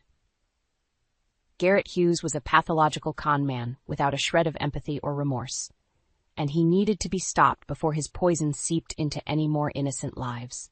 The reckoning was nigh. As the first bombshell detonated across the mediascape, I could only steel my resolve for the seismic upheavals still to come. No more turning away, no more deluding myself about second chances, only hard truths and the personal justice I'd fought so hard to deliver. The pounding on the front door echoed through the apartment like a judge's gavel. Elise and I exchanged a loaded glance, her eyes still rimmed with red from the night's endless tears. "Stay here," I murmured, rising to my feet on legs that trembled ever so slightly. With a fortifying breath, I crossed over and pulled open the door. Two grim-faced U.S. Marshals stood on the other side, badges glinting in the dim hallway light. "Mrs. Lena Barkley?" the taller one asked in a flat, no-nonsense tone. I lifted my chin, anger and vindication warring within me. "That's me. I assume you're here about my husband, Garrett Hughes? We have a federal warrant for his arrest," the second marshal stated, brandishing a sheaf of papers. "Our sources indicate he was last seen at this residence. Where is he?" An icy chill lanced through me, not of fear, but of sheer disgust that Garrett would potentially use our home as a refuge after his sickening criminal acts were laid bare. Grinding my teeth, I jerked my head towards the hallway. "See for yourselves." The two men brushed past me, fanning out with practiced efficiency. One whistled sharply as they entered the living area, his partner quickly taking up a defensive stance. "Target sighted." I followed their gaze to the corner of the room, and felt a swell of revulsion crest within me. There sat the disgraced shadow of my husband, slumped against the wall in his silk bathrobe and stained undershirt, an open bottle of gin clutched in his trembling hands. Garrett squinted blearily up at the approaching marshals, a pathetic, disheveled mockery of the suave, confident operator he'd once fancied himself. As they hauled him to his feet, the unmistakable reek of sour booze and failure assaulted my nostrils. "Garrett William Hughes," the first marshal barked, slapping cuffs around his limp wrists. "You are under arrest for securities fraud, embezzlement, and grand larceny charges. You have the right to remain silent."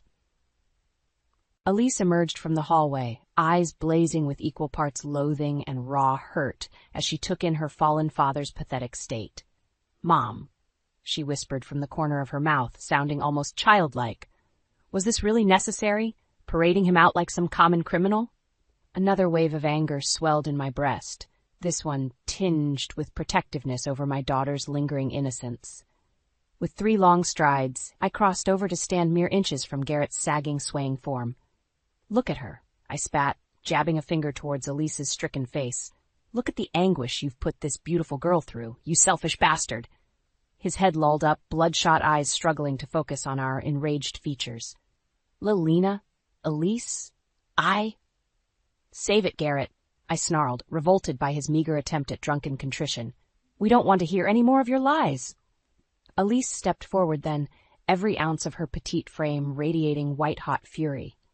"Do you have any idea how many people's lives you destroyed, all for a bigger penthouse and sports cars?" Her voice dripped with caustic venom. "You're a pathetically greedy, soulless husk of a human being." Garrett recoiled as if struck, the haze of inebriation doing nothing to mask the spasm of naked shame contorting his features. But it wasn't remotely enough to temper the flames of disgust consuming me from the inside out. "You're right, Elise," I seethed, unable to tear my disgusted glare from his slack, pitiful visage. "He doesn't deserve a single ounce more of our anguish or tears." Straightening my spine, I fixed him with eyes of purest ice. "Take him away, officers, and if I never have to lay eyes on this wretched, morally bankrupt husk again, it'll be too soon." Yet as the marshals wrestled the handcuffed Garrett towards the door, our splintered family's legacy of generational trauma festered in the air between us, like an open wound. Gathering Elise into a protective embrace, I watched with a heady swirl of sadness, rage, and grim resolve as my husband was hauled away towards the harsh judgment he'd so ruthlessly courted. There would be no more lies, no more hollow platitudes, or desperate 11th-hour appeals for forgiveness. Only the cold and bitter fruit born of his voracious avarice. As the door swung shut behind Garrett Hughes, severing him from our lives forever, a solitary thought echoed through my mind. Justice, long overdue, had finally been served. 6 months later. The morning sun filtered through the kitchen window, bathing the room in a warm, rejuvenating glow. I sipped my coffee, savoring the rich aroma and tranquil silence. So much had changed, yet it felt like lifting a crushing weight from my shoulders. The financial fallout from Garrett's crimes had been severe. Between the court-ordered restitutions and legal fees, our prosperous lifestyle quickly became a memory. But I didn't lament its passing, not when I finally felt liberated from his toxic legacy. Elise's footsteps padded into the kitchen, shattering the fragile quiet. Her eyes were puffy from another night of processing the seismic shifts in our lives. But a small, peaceful smile tugged at the corners of her mouth. "Morning, Mom." I returned the smile, chest swelling with maternal pride. "Good morning, sweetheart." Gesturing to the stack of college brochures scattered across the table, I arched an eyebrow. "Anything catching your eye?" Elise sank into the chair opposite me, worrying her lower lip in that familiar pensive way. "A few possibilities. The scholarship money definitely helps expand my options." My heart clenched, guilt rapidly dousing the warm glow. If not for Garrett's catastrophic greed, Elise's application process wouldn't be weighed down by such pragmatism. "Honey, I'm so sorry you even have to worry about." "Stop," she cut me off firmly, that fierce spark shining through once more. "What's done is done, remember? We're not going to keep torturing ourselves over Dad's mistakes." I blinked, caught off guard by her adamant maturity. When had my little girl grown into such a resilient, self-possessed young woman? Reaching across the table, I gave her hand an affectionate squeeze. "You're right. We've finally exorcised that demon from our lives, no more looking back." Elise squeezed back, her warm smile broadening. "Exactly. We've got a fresh start ahead, just you and me, Mom, like it's always been." My breath hitched at the swell of emotions rushing through me. She was right. Through all the tumult and betrayal, our bond had remained unbreakable, an indomitable constant. no matter how deeply Garrett's deceit had burrowed, he could never extinguish the profound, unconditional love between a mother and her daughter. Nodding fiercely, I blinked back nascent tears of gratitude and release. You and me against the world, kiddo. Always and forever. Elise's radiant smile was all the assurance I needed that we'd persevere, stronger, wiser, and steeled against any future maelstroms life might hurl our way. Because that unshakable foundation of love and trust was one pillar Garrett Hughes could never hope to crumble, no matter how greedily he indulged his worst impulses. With a contented sigh, I rose and began gathering our dishes, basking in the tender domestic ritual. The path ahead was rife with challenges, to be sure, but also brimming with possibilities neither of us could scarcely imagine yet. One thing was certain: the shackles of lies and moral cowardice had finally been shattered. Elise and I were free to author our own story on our own unbending terms. A sudden notification from my laptop caught my eye. I moved over and felt my eyebrows climb as the latest breaking news headline flashed across the screen.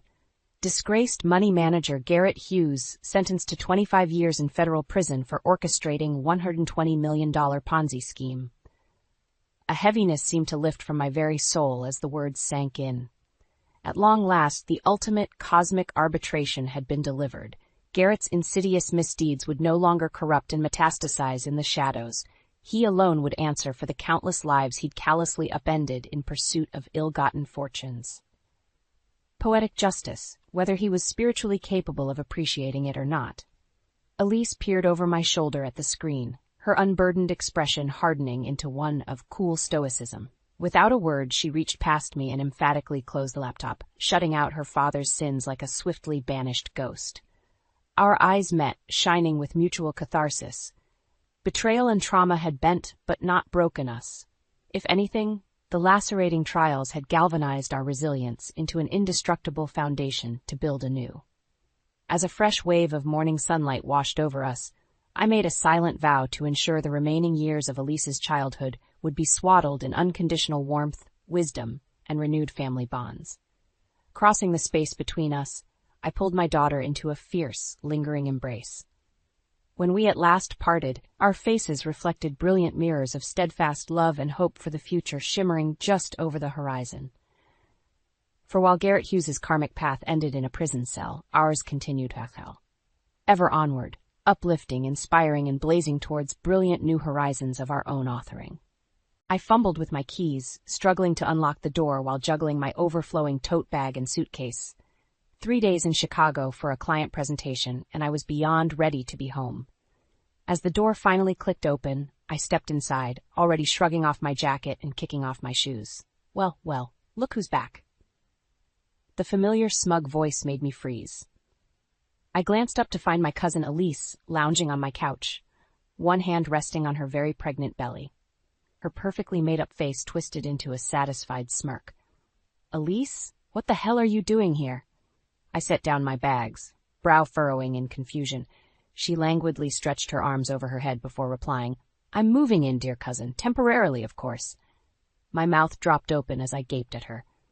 You've got to be kidding me. Like hell you are. Elise let out a condescending laugh. Oh, Rowan, always so dramatic. I've already cleared this with the family. You've got 2 weeks to move out and find a new place. The room began spinning as her words hit me. Move out? This is my home that I worked my ass off for years to rent. What gives you the right? Family, Elise snapped, eyes flashing as she abruptly pushed herself up from the couch.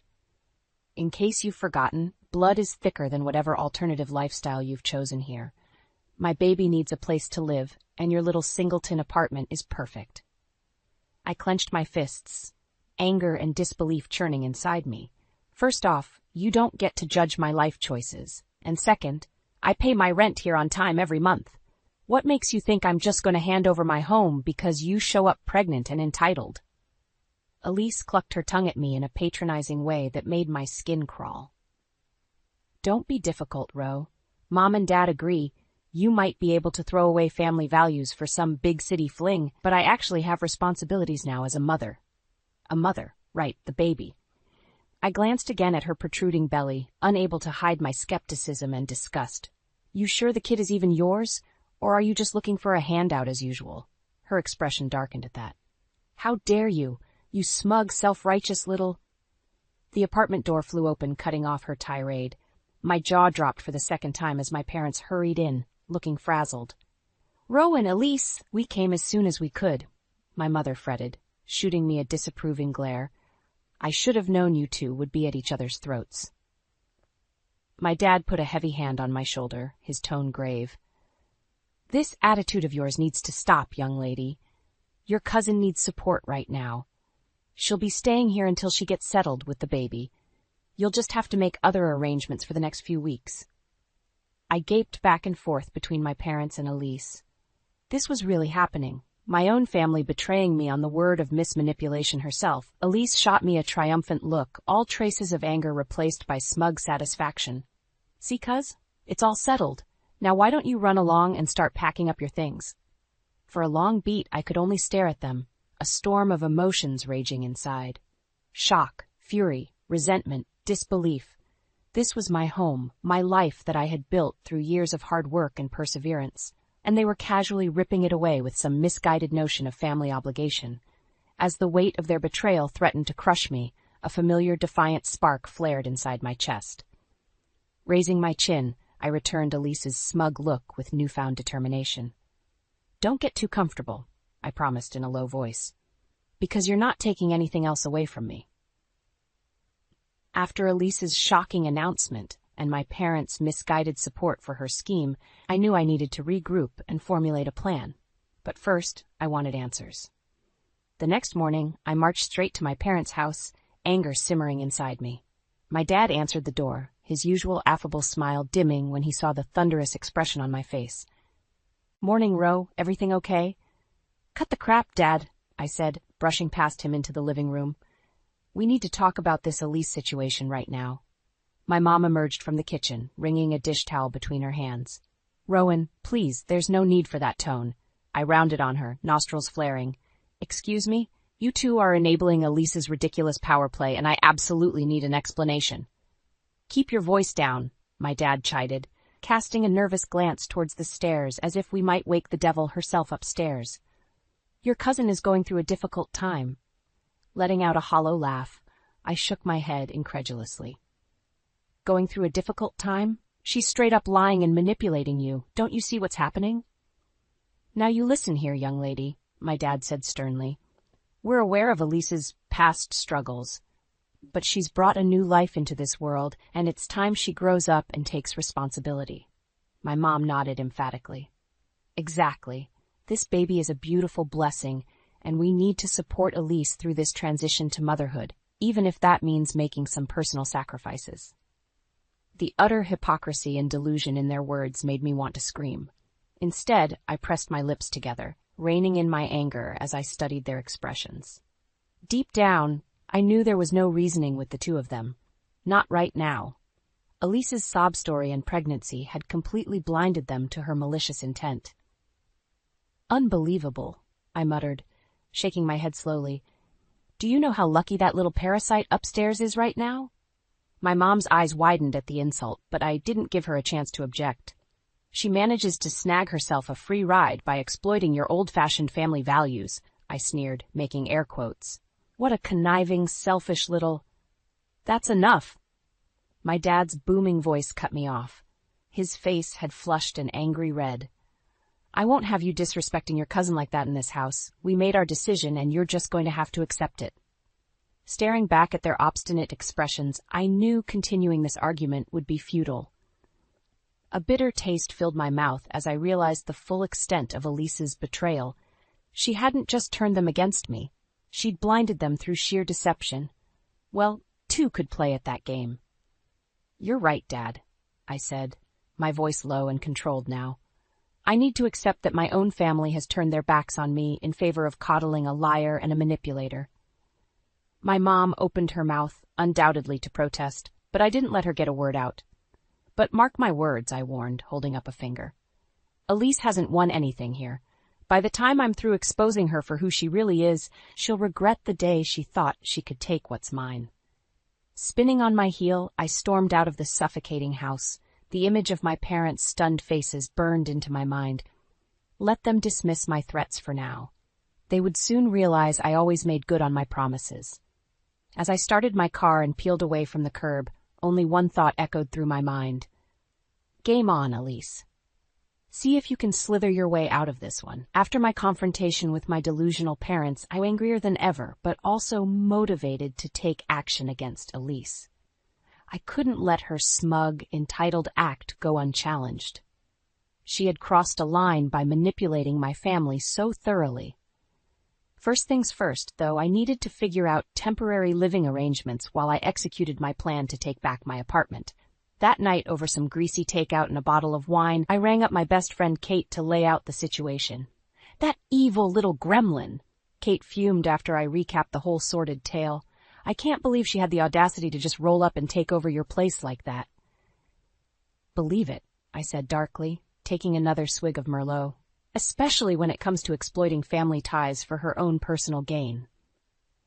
Well, you can't let her get away with this, Kate insisted. We need to take her down, expose her for the lying snake she is. A feral smile tugged at my lips. Believe me, that's the plan. I'm going to make her regret the day she thought she could one-up me. Kate grinned, the scheming glint in her eye reassuring me I had an ally. Whatever you need, I'm here. My place is open to you too while we hatch this coup. Nodding, I felt some of the tension seep from my shoulders. Even though my own relatives had turned against me, Kate was solidly in my corner. That's what got me through the next couple of difficult weeks. I crashed at Kate's place while quickly seeking a short-term rental to keep my professional life on track. Meanwhile, I also set to work gathering ammunition to use against Elise. I knew from past experience that her sweet, helpless pregnant girl routine was a total act. She'd burned through family members' mouth generosity more times than I could count, especially when it came to money lent, but never repaid. Using a few underhanded tricks of my own, I began quietly digging up financial records, ominous social media posts and texts, and other breadcrumb trails from her shady past. I also worked some contacts to uncover unsavory details about the absentee dad of her supposed miracle baby. By the time I was done, I had assembled a fairly damning record of Elise's selfish misdeeds and manipulative ways. It wasn't going to be pretty when I finally revealed it all to our family. One evening, while scrolling through the file I'd compiled on my laptop, a new idea sparked. I smirked as I imagined the look of smug disdain wiped clean off Elise's face. This was going to be deliciously satisfying. I quickly fired off a text to the family group chat. Important update from Rowan. Family meeting at Mom and Dad's place this Sunday at 3 p.m. Please make every effort to be there as this involves all of us. No excuses. The replies came trickling in, ranging from curious to dismissive, but I didn't care. By 3 o'clock this weekend, everything would be on the table, and Elise would learn an important lesson. Hell hath no fury like a woman whose home was stolen. Kate emerged from the kitchen, 2 fresh glasses of Merlot in hand. What's that conspiratorial smirk about? She asked, handing me a glass as she plopped down on the couch beside me. I turned the laptop so she could see the file I'd compiled, then showed her my call for a family meeting. Just putting the final stages in motion for Miss Elise's downfall. A slow smile spread across Kate's face as the realization dawned. You're just pure evil, you know that? I can't wait to see her sorry ass taken down a few pegs. Clinking my glass against Kate's, I savored the anticipation burning through me. Oh, believe me, this is just the beginning. By the time I'm done, Elise won't know what hit her. Showtime. I smoothed my hands over my black slacks, taking a deep, steadying breath as I eyed the door to my parents' house. All week, I had mentally prepared myself for this family meeting, rehearsing what I wanted to say and envisioning Elise's smug expression crumbling. Nothing was going to throw me off my game. Kate gave my arm a reassuring squeeze. You've got this. That witch doesn't stand a chance against all the receipts you've gathered. Thanks, I said with a tight smile. Her support bolstered my resolve. It was now or never to unveil Elise's deceptions. Squaring my shoulders, I rapped firmly on the door. It swung open a few moments later to reveal my dad. His eyes widened slightly when he saw Kate with me. Rowan. Kate. Come on in. Everyone's just settling in the living room. I strode inside, casting a sweeping glance over the assembled family. My mom sat primly on the couch next to a sprawling Elise, whose feet were propped up on the ottoman.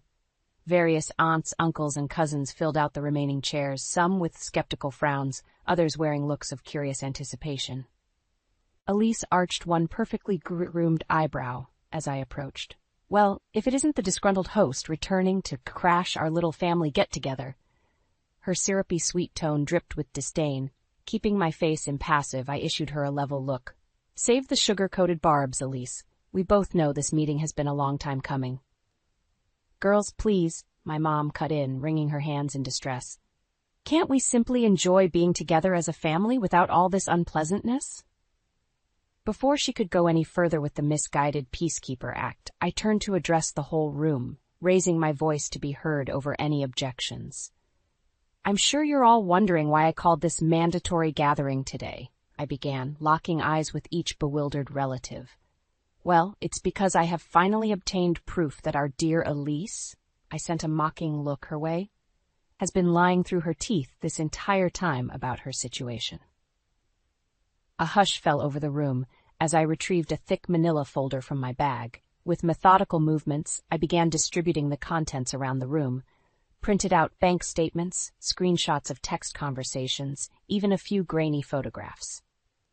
As you can see, I said in a ringing tone, Elise has been far from honest about her financial woes, her so-called miracle pregnancy, and the guy who ran off as soon as he knocked her up.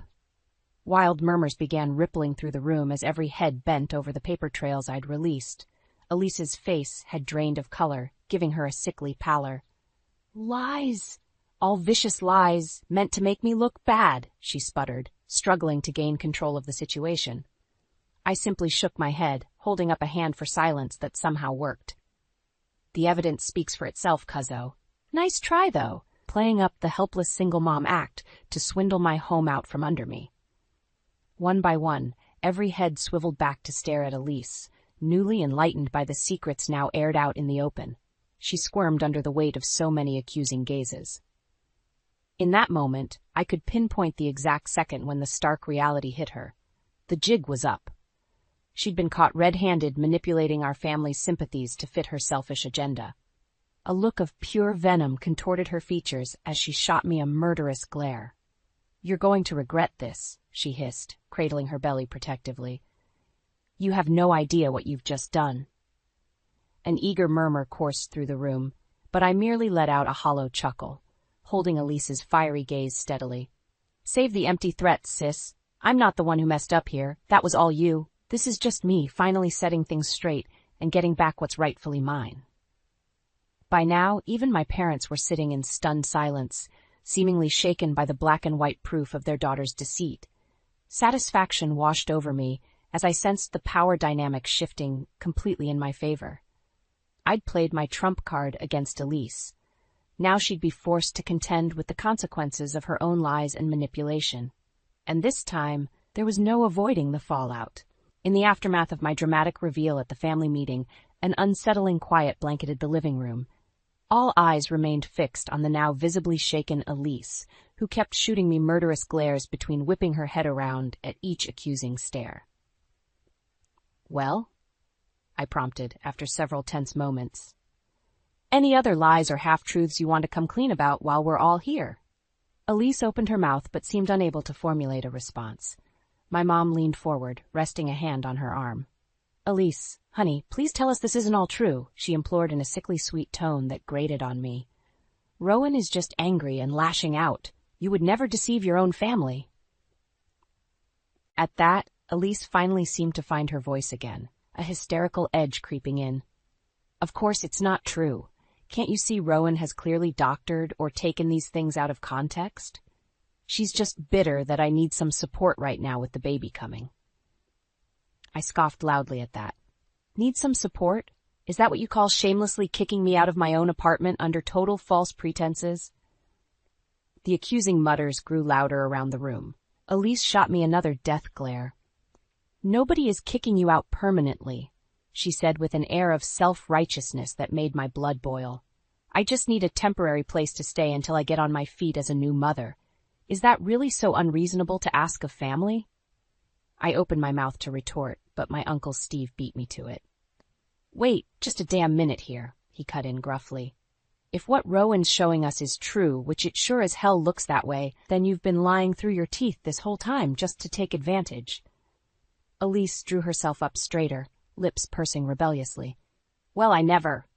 Can it? My cousin Jason piped up with unusual heat. Jabbing a finger at the photographs I'd handed out, he shook his head slowly. Those pictures don't lie, Elle, and they sure as hell don't paint you as some helpless single mom just looking for a hand. A tense silence fell over the room as Elise's mouth cycled through opening and closing again futilely. My Aunt Monica cleared her throat uncomfortably. I must say, I'm quite disturbed by these revelations as well. To deceive one's family in such a way. She trailed off, shooting Elise a deeply disappointed look. One by one, nearly every face in the room morphed into identical masks of stern judgment and disbelief, aimed squarely at Elise. For the first time since this nightmare began, I allowed myself to feel a glimmer of triumph. Not only had I exposed her rotten scheme, but it seemed most of the family was finally viewing it for what it truly was, a bald-faced ploy by a con artist to exploit their kindness and loyalty. A nauseating gurgle of near-hysterical giggles bubbled up from Elise's throat as she eyed the courtroom of accusers surrounding her. Tears shone in her eyes, though I had a sinking suspicion they were more born of anger than remorse. You outright refuse to help me when I've got nowhere else to turn? After everything, you'd really choose some self-centered brat over your own blood? Her voice had taken on a dangerous, bitter edge that set me immediately on guard. Before any of us could react, Elise was on her feet, one hand braced on her lower back, while the other pointed an accusing finger straight at me. Don't think for 1 second this is over, Rowan, she spat, lips peeling back in an ugly sneer. If you thought I played dirty before, you've seen nothing yet. I'm not going away until I get what I need from this fucking family, and God help anyone who tries to stand in my way. With that ominous proclamation, she turned on her heel and waddled toward the front door, throwing it open. For a long beat she paused in the doorway, tossing one last withering glare over her shoulder. I'll see you all in court, she hissed, before finally departing and letting the door slam shut with a resounding thud behind her. The silence that followed her dramatic exit was deafening. I slowly let out the breath I hadn't realized I'd been holding, adrenaline thrumming through me. Whatever came next, one thing was now abundantly clear. The grudging respect from some family members wasn't worth the dangerous new enemy I'd just made of my own flesh and blood. Over the next few days, an uneasy truce settled over the family in the wake of Elise's dramatic exit. Most weren't willing to take sides outright, but a definite rift had formed between those stunned by her deception and those still in denial about her motives. As for me, I simply bided my time while casting furtive glances over my shoulder. Elise's ominous parting words had put me on edge, knowing her vindictive nature. I made sure to alert my landlord to the situation in case she tried anything underhanded regarding my lease. Nearly a week after the confrontation, I returned home from an errand to find the lights on in my apartment despite me turning them off earlier. Heart pounding, I quietly stepped inside, ears pricked for any sounds of an intruder. Going somewhere? I nearly jumped out of my skin at the biting voice that sliced through the silence. There in my living room, perched on my couch with a glass of wine in hand, was Elise. "What the hell are you doing here?" I growled, adrenaline thrumming as I registered her smug look. She arched one plucked eyebrow coolly. "No need to get all worked up, Ro. I'm simply here to talk before this situation gets any more out of hand."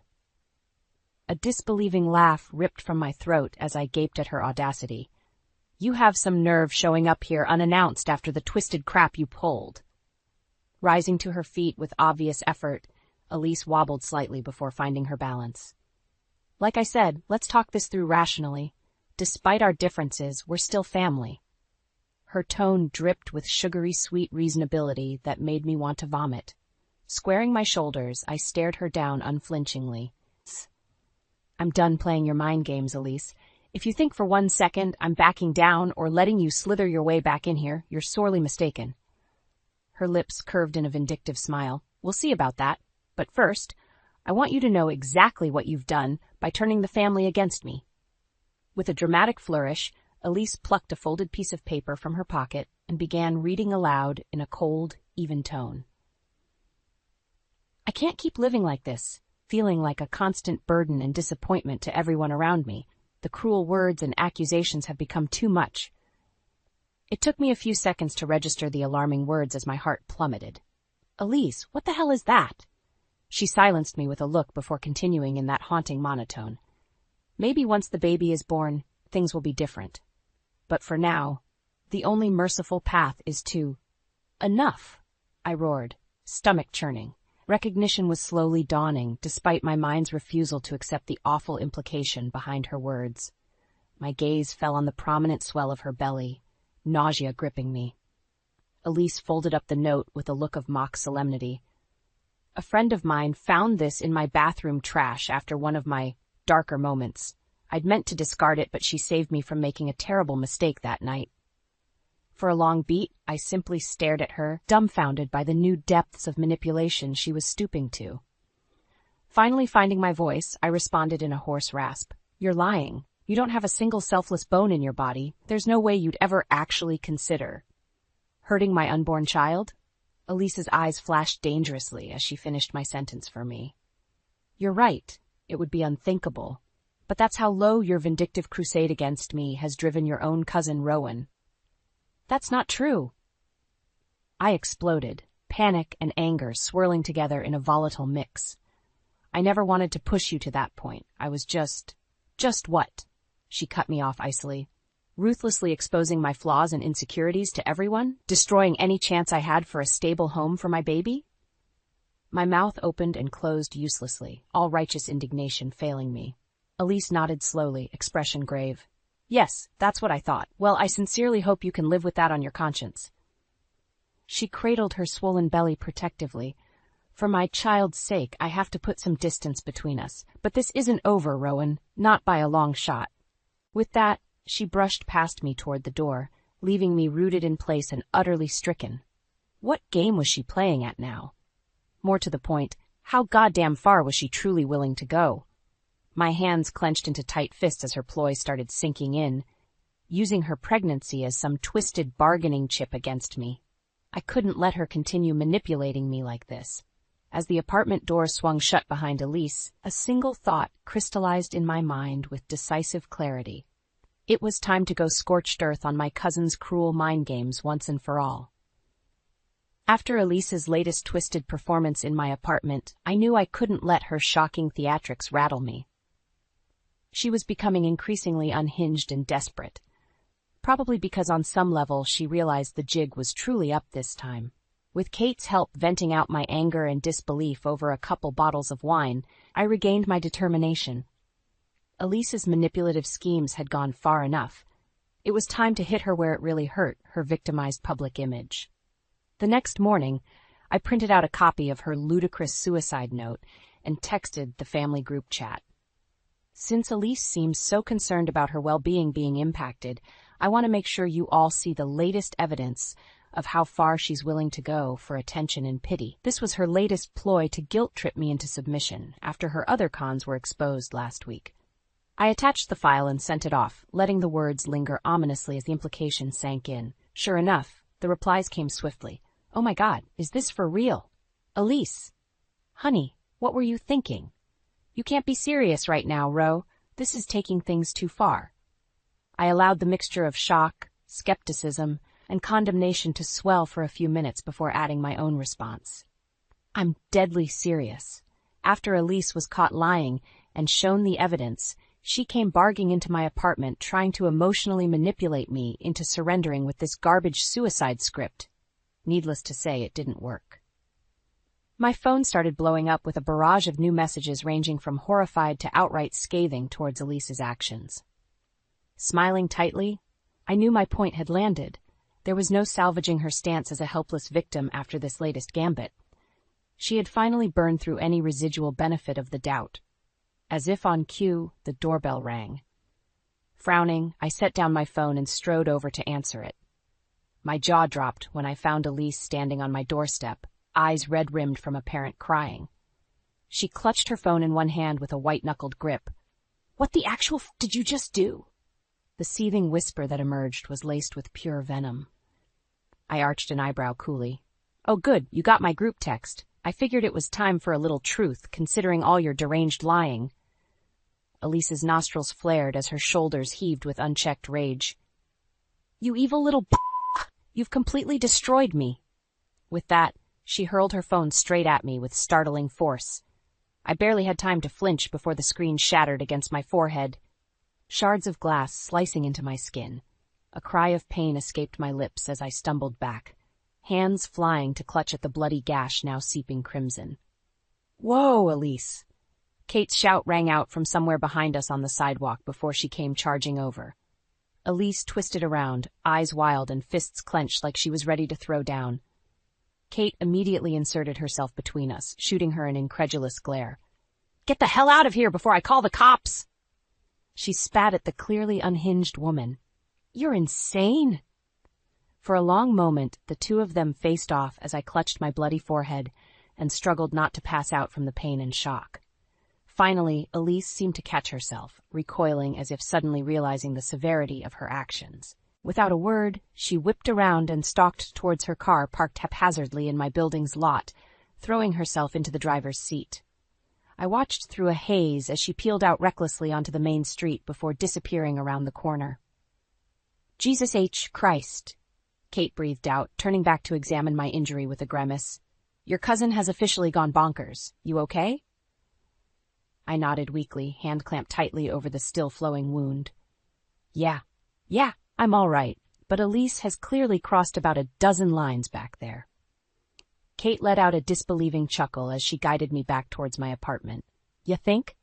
I don't care how hormonal or pissed she is, that chick is off her rocker." She paused, giving me an appraising look. "Still, I'm sensing you feel like you've gotten through to her in some weird way?" A grim smile tugged at my lips behind my hand as the pieces started falling into place. "Oh, I'm done trying to talk reason into that snake, but you're right. I think Elise just got the very loud and clear message that it's time to back off."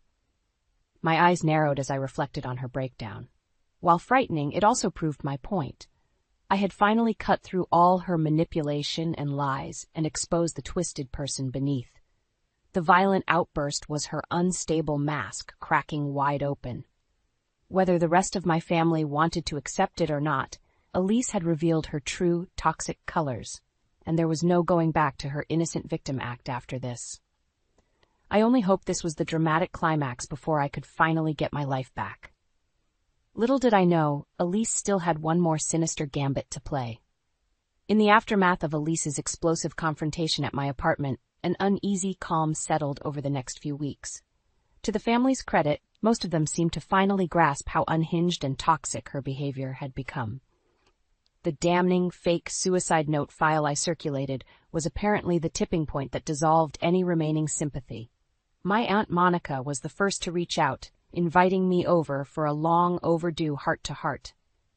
"I can't begin to find the words to apologize for enabling Elise's deception for as long as we did," she said, eyes downcast with shame.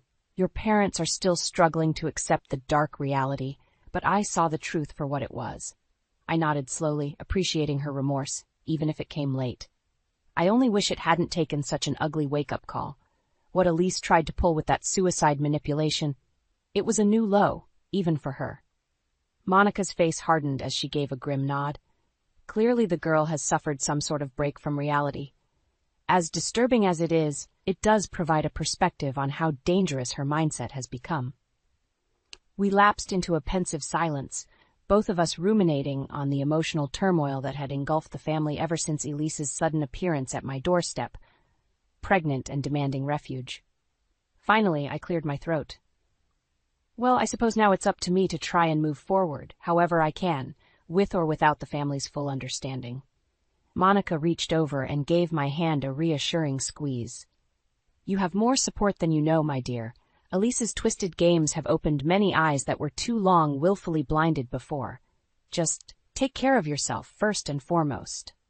Her words proved to be sage advice over the following weeks and months, as I slowly rebuilt my sense of peace and equilibrium. With Elise outwardly backing off, at least for the time being, I plunged myself into work commitments to re-establish a sense of normalcy. Of course, the process wasn't seamless. I still jumped at unexpected noises, always half bracing for another one of Elise's vindictive ploys to manifest without warning. And haunting reminders of her betrayal lingered in various ways. My external hard drive containing years of treasured photos had somehow gone missing from my apartment. Termites had inexplicably infested my dining room table, destroying the sentimental peace. But I refused to let her pettiness and toxic trail of destruction derail me entirely. Each time Kate and I uncovered another missing belonging or damaged memento, we'd simply roll our eyes and press on. "Girl is lucky this is all the payback she's getting after what she tried to pull," Kate remarked one night as we carried the sawdust remains of my table out to the curb. I snorted, hoisting my end higher with a grunt. Trust me, I've thought about taking her crazy ass to court more times than I can count at this point. But I honestly just want to purge her from my life and move on. Kate eyed me approvingly. Spoken like someone refusing to stay stuck as the victim anymore. "That's the attitude, Ro. Take back your power." I smiled tightly, appreciating her unshakable loyalty more than I could say. With Kate's stalwart encouragement, I slowly reclaimed my sense of self-worth and redefined my perspective. Instead of dwelling on Elise's rampant toxicity that had brought so much turmoil and suffering, I chose to appreciate the increased self-assurance and conviction I developed in standing up for myself. I was no longer the passive, unassertive girl who got steamrolled and dismissed by manipulative relatives. I had staked a clear claim to my identity, woven from resilience, integrity, and the knowledge of how to firmly enforce my boundaries when violated. Glancing around my cozy apartment one morning a few months later, I felt a sense of hard-won serenity wash over me. All of Elise's scorched earth attempts to destabilize my world had failed to fully shake the foundation I had reinforced for myself. I was bruised and battered, yes, but not broken.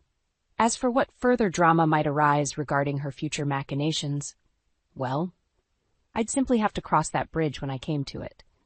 But this time, I wasn't the same idle passenger just watching her disrupt everything in her wake.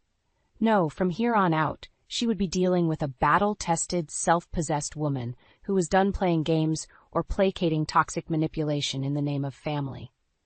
My newfound strength and resilience were here to stay, and God help anyone who tried to overstep those ironclad boundaries again.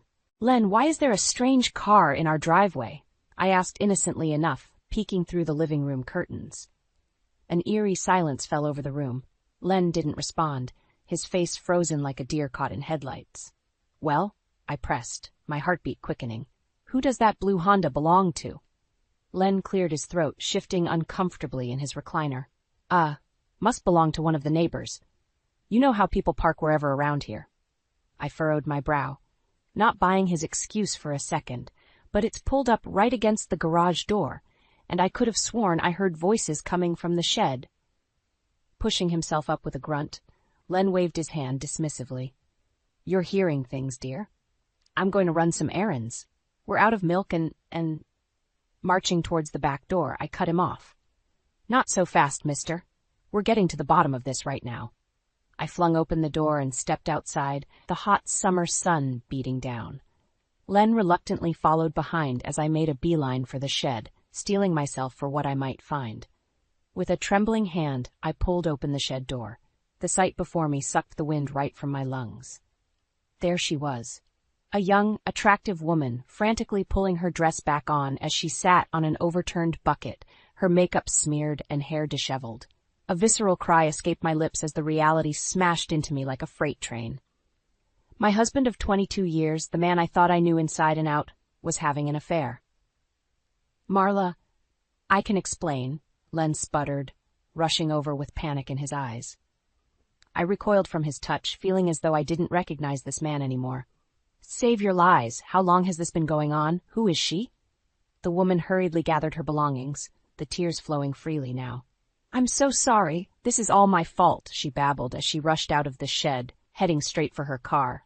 "Hey, we're not done here," I shouted after her retreating figure. But it was no use. She peeled out of the driveway in a cloud of dust and squealing tires, leaving me alone with the man I once trusted above all else. Len slumped against the shed and slowly sank to the ground, burying his face in his hands. Please, let me try to make this right. Kara meant nothing. It was just a stupid fling. A fling? I spat, feeling the bile rise in the back of my throat. We're supposed to be partners, for better or worse. But you've made a mockery of the most sacred vow two people can make. How could you do this to me? To us?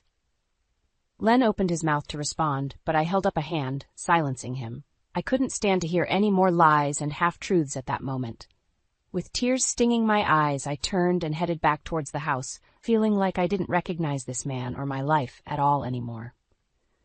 My world had fallen apart in an instant, and the reality, as ugly and painful as it was, finally came into focus. The sparkling veil of my marriage had been violently ripped away. The life I thought I had was nothing more than a carefully orchestrated illusion. I spent that night lying awake, my mind spinning with a million thoughts as the devastating scene replayed over and over. How could Len, the supposed love of my life, do something so despicable? So cruel?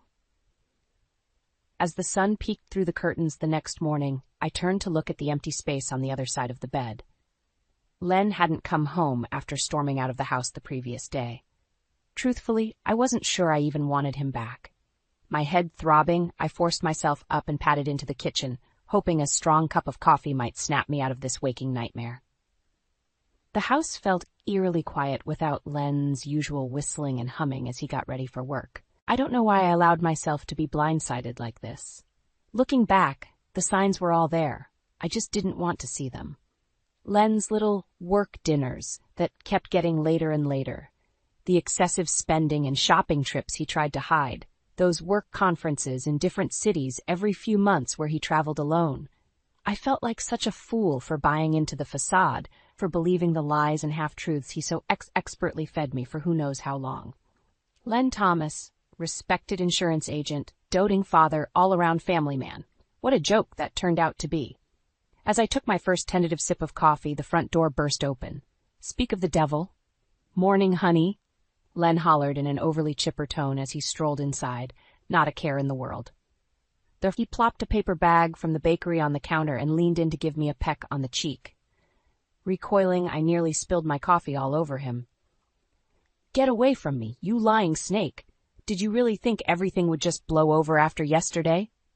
Len took a step back, hands raised in mock surrender. Hey, I said I was sorry. What happened with Kara was a stupid mistake. It didn't mean anything, I swear. I slammed my mug down, sloshing the steaming liquid over the rim. Didn't mean anything? You were carrying on an affair behind my back, Len. Not to mention blowing through our life savings on God knows what else with your constant business trips.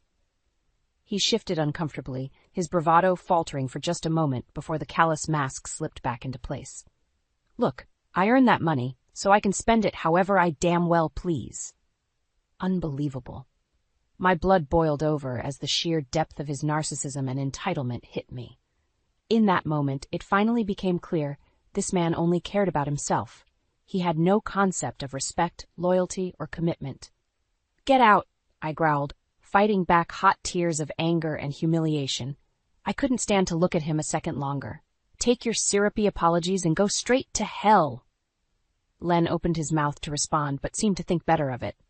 With a huff, he snatched up his bakery bag and stormed back towards the front door.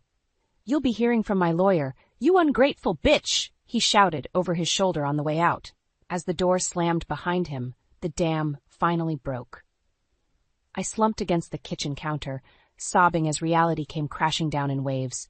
Not only was my marriage over after more than 2 decades, but the man I loved never truly existed. It was all an intricately woven web of lies.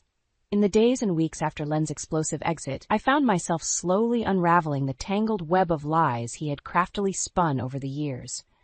What began as an isolated incident of infidelity quickly revealed itself to be just the tip of a much larger, more disturbing iceberg. First, there were the money issues. I pored over our bank statements and credit card bills, feeling my anger flare with each new piece of damning evidence. Months of unexplained cash withdrawals and charges at high-end hotels in cities I'd never stepped foot in. Thousands of dollars funneled into an offshore account I never knew existed. Len had been systematically draining our life savings to fund his indulgent double life on the side, all while spinning me fairy tales about the money going towards investments and financial planning for our future. My future certainly didn't include becoming a depressed, penniless divorcee at 45.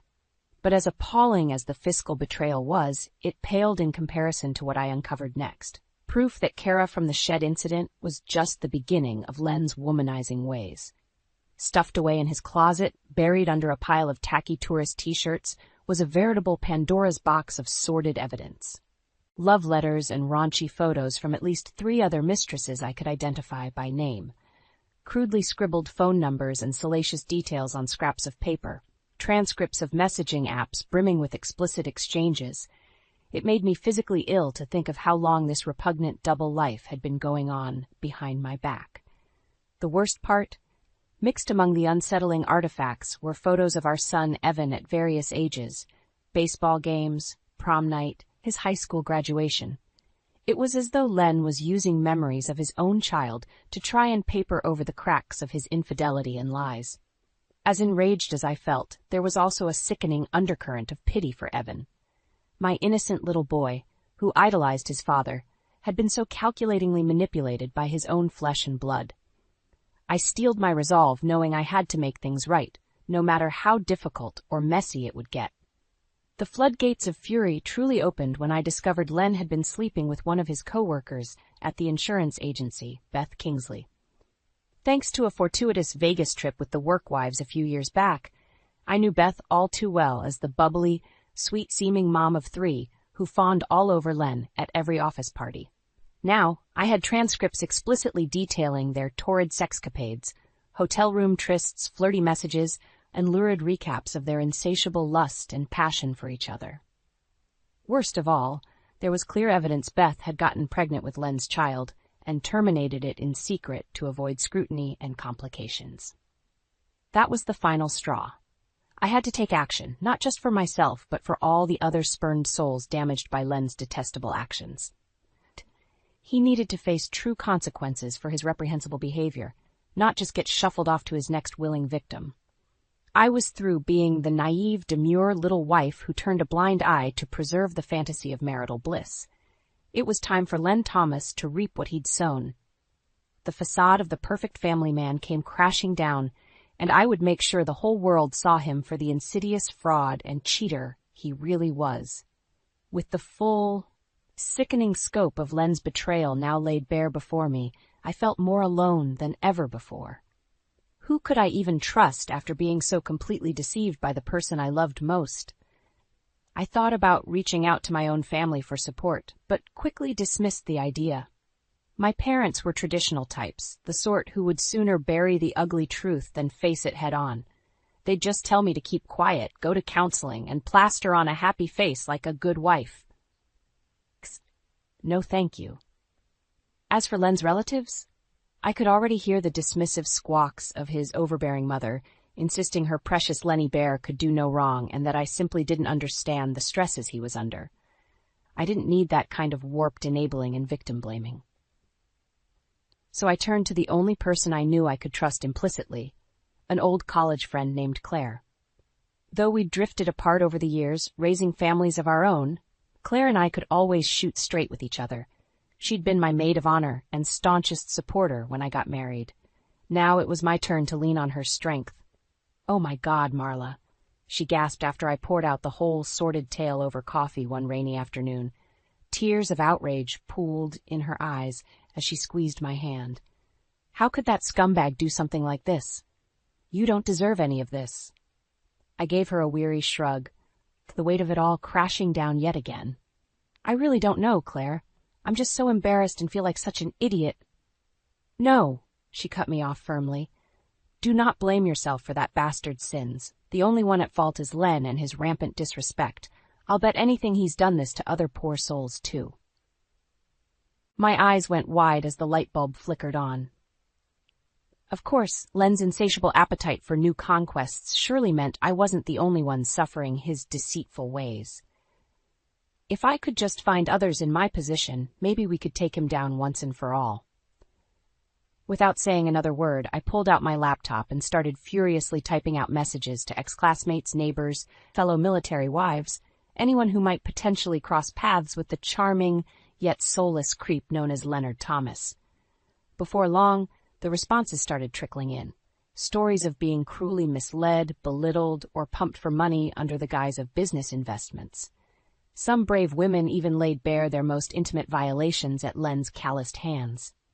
It made me sick, but also strengthened my resolve for justice tenfold. "You see what a cesspool we've stumbled onto?" I murmured grimly at Claire as we read each new confession. "That sick, twisted man has left a wake of broken lives in his path." Claire pursed her lips, eyes narrowed with fierce determination. "No more. We're going to stop this once and for all." Within days, the trickle had become a flood of outrage and anguish from women near and far, all united by the same experience of being cruelly manipulated by Len Thomas. We formed a network, sharing evidence and stories, building an unshakable case that would ultimately prove Len's guilt beyond any doubt. For the first time in forever, I didn't feel so alone and powerless in the face of such devastating betrayal. As I looked around our ragtag band of survivors, I saw the flickers of hope and resilience igniting within each woman's eyes. We weren't just victims anymore. We were the agents of Len's ultimate reckoning and undoing. And we would have our furious revenge. Our motley crew of wronged women gathered in Claire's basement one chilly autumn evening, the fire crackling as we nursed glasses of red wine and plotted our next moves. "We've got the evidence," Claire stated, her voice steely with determination. "Bank statements, phone records, testimonies, the whole 9 yards of sickening proof against Len and his escapades." Murmurs of assent rippled through the group.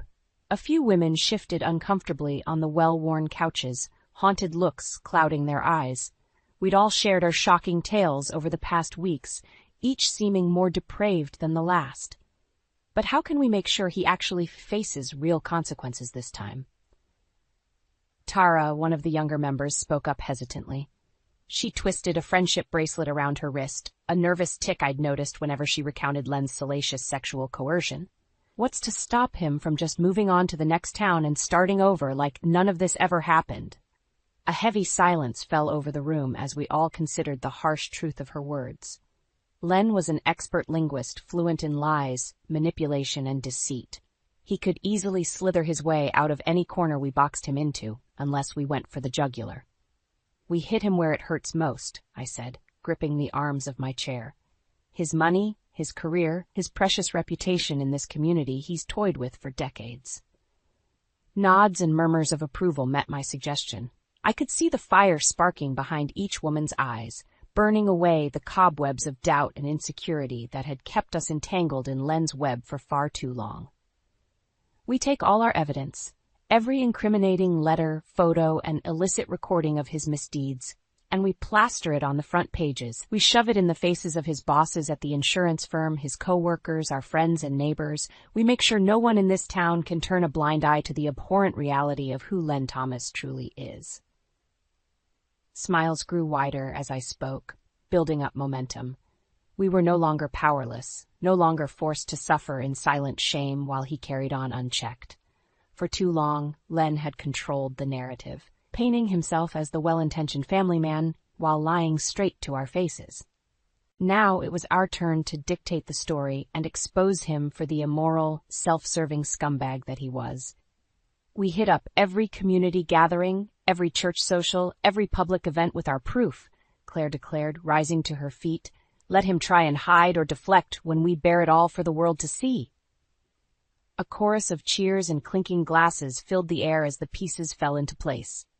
We spent the next few hours strategizing and preparing the final steps, channeling our fury and disgust into cold, calculated determination. By the time the last log was consumed by the sputtering fireplace, we had our battle plan traced out to the letter. The stage was set for the ultimate takedown. There would be no more second chances, no more benefit of the doubt for Len Thomas. He'd created this grotesque reality through deeds, lies, and callous disregard for anyone's well-being but his own. And now he would be forced to reckon with the full consequences in front of everyone. I caught my own reflection in the darkened window pane and did a double take. The woman staring back at me was gripped with a ferocious hunger for justice and payback that was both exhilarating and chilling. Len had awoken a merciless force within me, one I never could have imagined existed under the surface. By the time we were through with him, he would know what it felt like to have his life ripped apart by deceit and betrayal. There would be no escape, no reset button to salve his constantly growing trail of destruction. He'd made his choices, and now the world would see them laid bare for what they truly were. The annual Oakwood Community Fundraiser was always a big to-do in our little suburb. A full day of food trucks, games, music, and mingling, all in the name of supporting local schools and charities. A week ago, I would have been front and center helping to organize it all as I did every year. But today, my sole focus was ensuring Len's reckoning played out on the biggest stage possible in front of everyone he'd spent decades deceiving. "Are you ladies ready?" Claire asked in a low voice as we clustered behind the main pavilion, sending a final flurry of messages on our phones. "This is our one shot to pull this off." I took a deep, steadying breath, looking around at the determined faces surrounding me. Pamela, a lawyer's wife who loaned us the projector we'd be using. Kendall, who printed out hundreds of flyers outlining the ugly particulars of Len's transgressions. Jessica, whose tech expertise would ensure our video evidence played without a hitch. We were a united front, an army of the wronged who had been pushed too far, trampled on by one man's bottomless pit of narcissism and infidelity. Today the debt would finally be paid. "Let's do this," I said with a grim nod. Our plan was simple, yet brutal. First, we would circulate through the crowd and hand out flyers detailing the tip of the iceberg. Len's affairs, lies about his work obligations, the mistress he was canoodling with in our very own backyard. Let the gossip and whispers reach a fevered pitch. Then, once enough eyes were focused on the main stage, we'd hijack the AV setup under the guise of an important community safety message and unload the full bombshell. Videos, emails, chat logs, phone records, hard evidence of Len's depraved manipulation, gaslighting, and financial treachery spanning years. The receipts, as the kids call them. Finally, once the proverbial bomb had been detonated, Pamela would take the stage and invite every last one of Len's victims to bravely share their unvarnished stories. No more secrets. No more carefully curated veneers. This was about laying it all out in the harsh light of day, no matter how ugly it got. I felt my stomach churning as our group dispersed, Kendall and Jessica taking their posts, handing out the flyers. Deep breaths. "You can do this, Marla." Striding towards the entrance with more confidence than I actually felt, I caught sight of my target. Len perched at one of the beer gardens, his arm draped idly around a young, overly made-up woman I didn't recognize. Of course, he just couldn't help himself, even after the devastation his actions had wrought. Seething, I shoved the incriminating flyers towards him, practically snarling as I spoke through gritted teeth. "You should really take a look at these, Len." He glanced down at the damning evidence splayed before him, his face quickly draining of color. "What the hell is this?" "Your reckoning," I spat back, wheeling away before he could respond. As I stalked back towards the staging area, I could already feel the rumbles of shock and outrage rippling through the crowds. The tendrils of doubt about Len's true nature were rapidly spreading through every nook and cranny like insidious vines, and that was before the full reveal.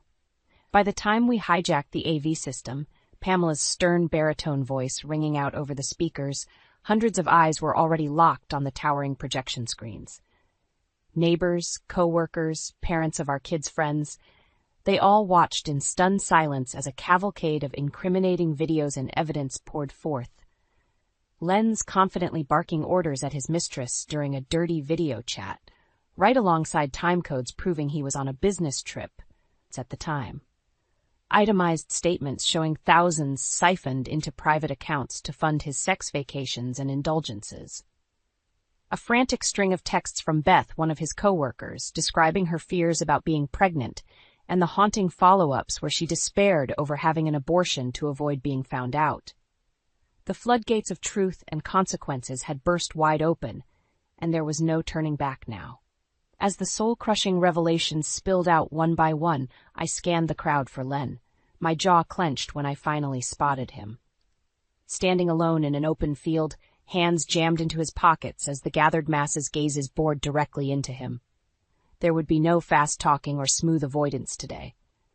The lifetime con man had finally been cornered, and the spotlight of judgment had turned blindingly harsh.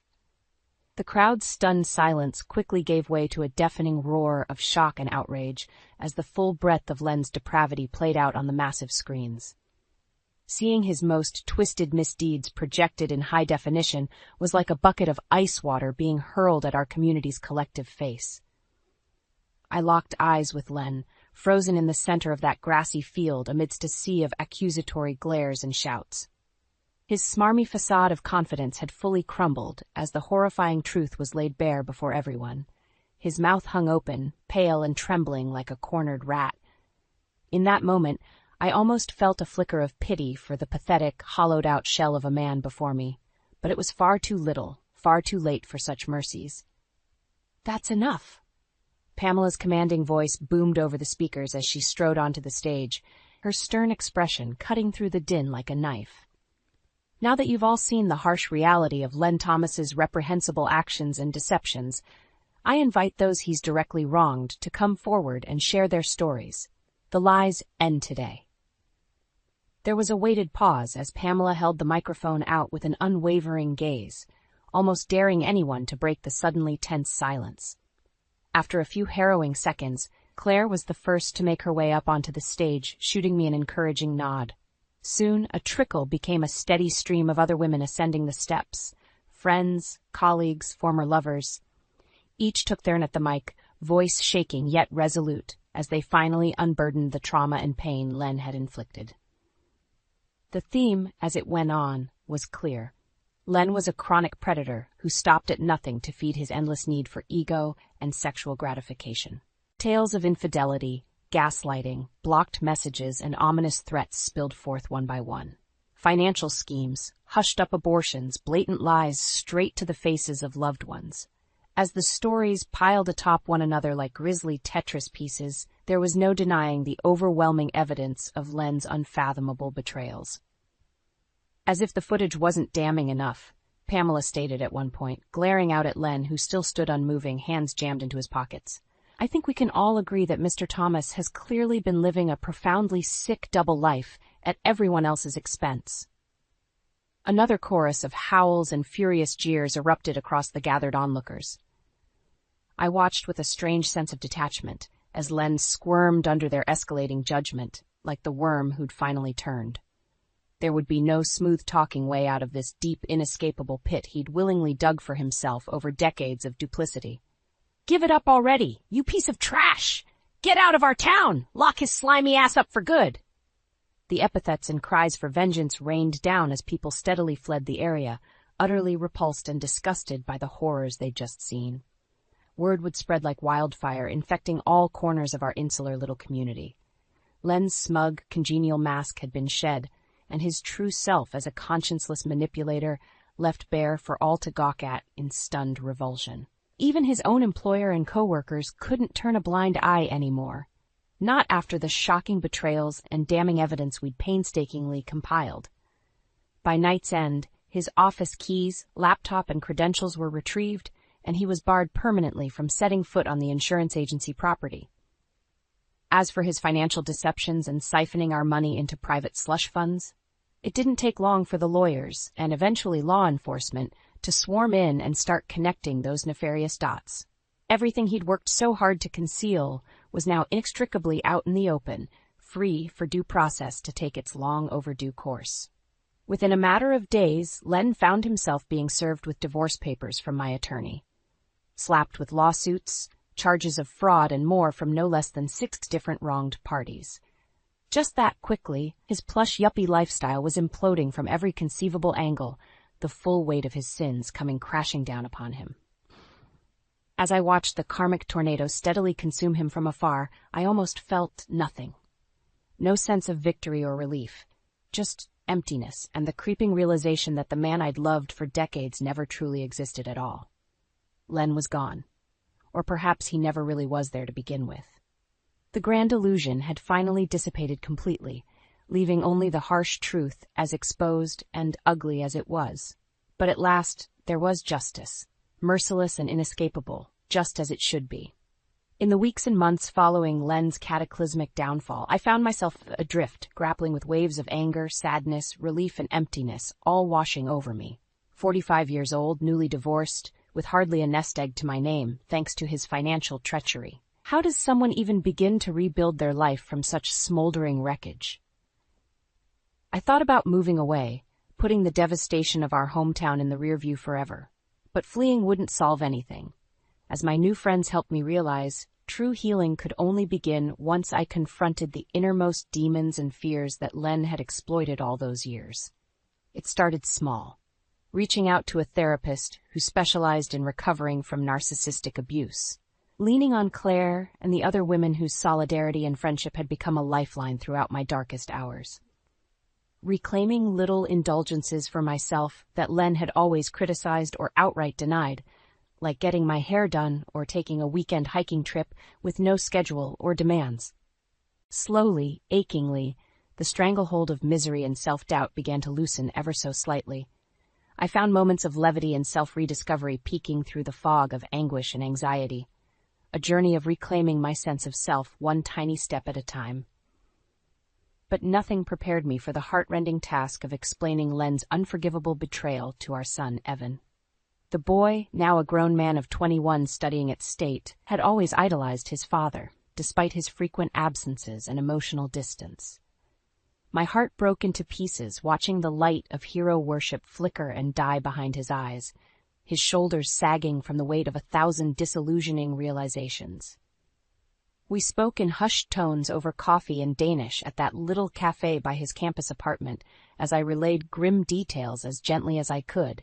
His father's serial infidelities and sexual improprieties, callous financial deceptions, the sheer staggering depth of his double life. Evan's face remained impassive and still as a statue as I went on, each seismic revelation sending another fracture through that youthful innocence and optimism I'd always envied so much. "Don't know what to say, Mom," he managed weakly once I'd laid it all bare. His reddened eyes brimmed with tears of confusion, anger, and hurt unlike anything I'd ever seen. To even think my own father could do something so sick and cruel. Reaching across the table, I gave his hand a firm squeeze, believing in my bones that stark, unvarnished honesty was the only way forward from such a catastrophe. "I know, sweetie, and I'm so sorry you've been put through this nightmare, too. Your dad, he was a fundamentally broken person, ruled by his own selfishness. You're one of his victims just as much as me or anyone else." My heart clenched as Evan's lower lip began to tremble, his stoic facade crumbling as hot tears cut tracks down his cheeks. I quickly pulled him into a fierce embrace, cradling his tall frame as sobs racked his body.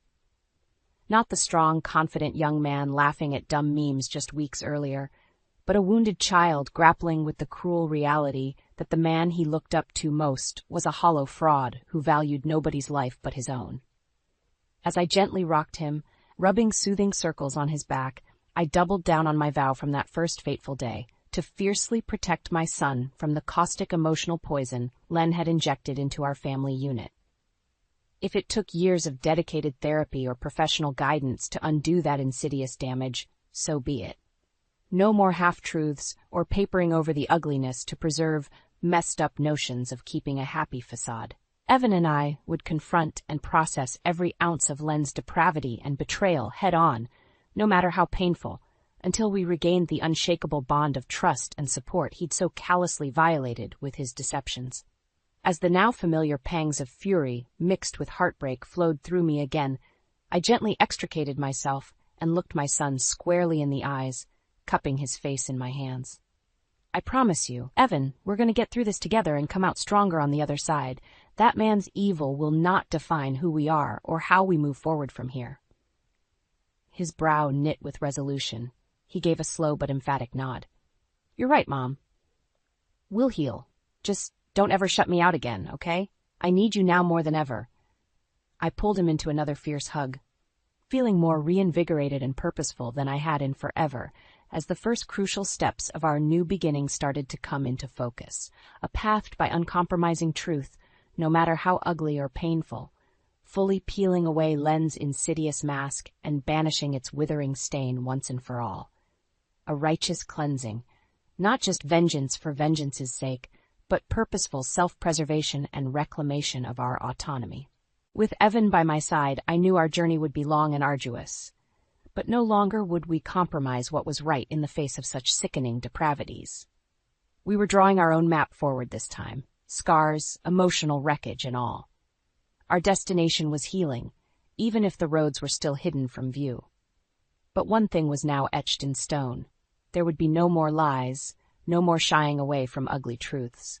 The slate had been wiped brutally clean, and it was time to rebuild something brand new, out of the ashes. You think you know someone, but the depths of their deceit can drown a family. Those ominous words kept echoing in my mind as I stared at the bank statements laid out before me. Page after page documented a steady stream of withdrawals from our family's savings account. Thousands upon thousands of dollars vanished into thin air. My heart pounded as I scoured the records, frantically searching for an explanation. At first, I feared the worst, that my husband of 30 years, Richard, had been unfaithful not just emotionally but financially as well. We'd weathered our share of storms but always emerged united on the other side. This, however, felt like a tidal wave crashing against the foundation of everything we'd built. I confronted him that evening, printouts in hand, struggling to keep my voice steady. "Richard, we need to talk. What's going on with the money?" He furrowed his brow in confusion, taking the statements from my trembling hands. "What are you talking about? What money?" As his eyes rapidly scanned the documents, I could see the truth dawn on his face. A sickening realization that this deceit ran deeper than either of us could have imagined. We were the victims of an inside job. Richard slammed his fist on the table. "That lying little weasel! It was Brant, I'm sure of it." Brant, my own son, the one I'd nurtured from a helpless infant to a grown man of 28. It couldn't be. Could it? He wouldn't. I started, but the words caught in my throat. Of course he would. He'd been blindly devoted to his wife Cora ever since they'd met 3 years ago. If anyone could manipulate him into betraying his own family, it was that conniving viper. Richard's jaw clenched. "I'm calling him, right now." "No, wait." I grabbed his arm, my mind racing. If we confront him directly, he'll just deny everything. We need proof first. As painful as it was to admit, my own flesh and blood had potentially been turned against me. But I refused to let this devastate our family without a fight. Over the next few days, I meticulously combed through every statement, receipt, and online record. The evidence was damning. Money siphoned into accounts linked to shell companies and real estate purchases under assumed names. But for what purpose? Then it hit me. The old saying about lies building upon lies rang true. Brant had told us Cora's startup needed another round of investment. I'd had my doubts about the viability of her business, but I trusted my son's judgment. How could I have been so blind? With a few keystrokes, I uncovered a horrifying truth. Luxury clothing, high-end vacations, a brand new Mercedes. Cora's startup was funding her wildly extravagant lifestyle, and she'd ensnared Brant in a web of deception to drain us dry. Hot tears stung my eyes as I pieced together the sordid puzzle. My own daughter-in-law had betrayed our family's trust in the cruelest way imaginable, robbing us financially to bankroll her greed. But she was sadly mistaken if she thought I would let her get away with it. This was war, and I would fight to protect what mattered most, my family. No more Mrs. Nice Mom. The velvet gloves were coming off. It was time to stop playing defensive and go on the attack. I picked up the phone and dialed the only person I could trust, my younger daughter, Jules. "Jules, honey? We need to talk." I could hear the shock in Jules's voice through the phone. "Mom, what's going on? You sound upset." "It's your brother," I said, struggling to keep my emotions in check. "He's been stealing from us. Thousands of dollars siphoned out of our savings account." There was a pause as Jules processed this. "Brant? But why would he do that?" "It's that lying snake, Cora. She's been manipulating him, making him believe her made-up startup needs more investments. But it's all a sham. She's using our money to fund her lavish lifestyle." "That bitch!" Jules' anger was palpable. "I never trusted her snake eyes from the moment Brant brought her home." I filled her in on the evidence I'd uncovered, the bank records, the The shell companies, the luxury purchases all linked back to Cora's scheme. By the time I finished, Jules was seething. We need to confront them. Put an end to this once and for all. I already tried talking to Brant, I admitted reluctantly. He's completely under Cora's spell. She has him wrapped around her little finger. Then we go over his head, Jules stated firmly. Call a family meeting. You, me, Dad, and that conniving little gold digger. Force them to face the truth head on. I took a deep breath, considering my options. As much as I hated to admit it, Jules was right. We had to take the fight directly to Cora. All right, I'll set it up for this weekend. Just prepare yourself, sweetheart. It's going to get ugly. 2 days later, we were all seated in the living room, a tension-filled tableau of shattered trust. Brant and Cora looked almost comically out of place amidst the frayed upholstery and well-worn furnishings, with Cora absurdly decked out in designer labels. What's this all about? Brant asked, shifting nervously as his gaze bounced between me and his father's stony expressions. I wasted no time with preambles, letting the evidence speak for itself, as I laid out the bank statements and incriminating receipts on the coffee table. Care to explain this, Brant? His eyes went wide as he scanned the documents.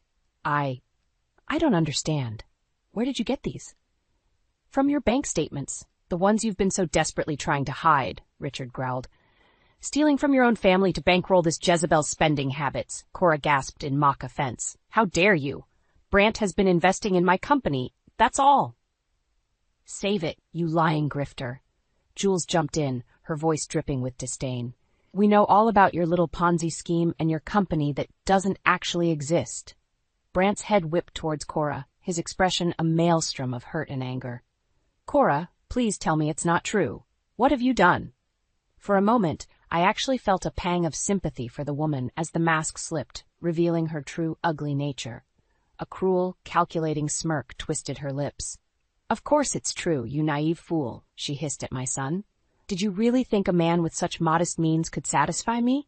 This was the only way to maintain the lifestyle I deserve. My heart broke for Brant as the crushing realization hit him. The woman he loved was nothing more than a remorseless con artist. He opened his mouth, but no words came out, only a choked sound of anguish. Get out. The words burst from me like venom. Get out of my house and stay away from my family. You're a despicable, selfish monster, Cora, and you're never going to leech off us again. If looks could kill, her venomous glare would have struck me dead on the spot. But I didn't flinch, locking eyes with the vile creature who had shattered my son's heart and betrayed our family's trust. This isn't over, she spat, snatching up her designer purse. You'll regret crossing me. With that, she stormed out, slamming the door behind her. An uneasy silence hung over the room in the aftermath of her explosive exit. Brant buried his face in his hands, his shoulders shaking with silent sobs. I longed to comfort my son, but he needed to navigate this anguish on his own. Sometimes the harsh truths in life are the only wake-up calls that can set you back on the right path. This was just the opening salvo in what was sure to be an ugly war. But I took solace in one certainty. Cora's reign of deception over my family had finally been broken. Now it was time to make her pay. In the days following Cora's explosive exit, an uneasy calm settled over the house. Brant had locked himself away, emerging only for brief meals before retreating to his bedroom sanctuary of solitude and shame. I ached to comfort him, but my husband warned me to give him space. He needs to work through this himself, Richard said gruffly. Coddling him will only enable his weakness. As much as it pained me, I knew Richard was right. Tough love was the only antidote to Cora's poisonous manipulation. So I focused my energies elsewhere, gathering ammunition for the inevitable war that Viper had promised.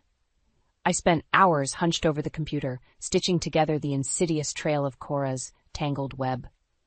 Fake business plans, forged investment prospectuses, backdated contracts, all designed to dupe my poor son into draining our assets to fund her rapacious greed. My fingers trembled with rage as I compiled the evidence, but I refused to let anger cloud my judgment.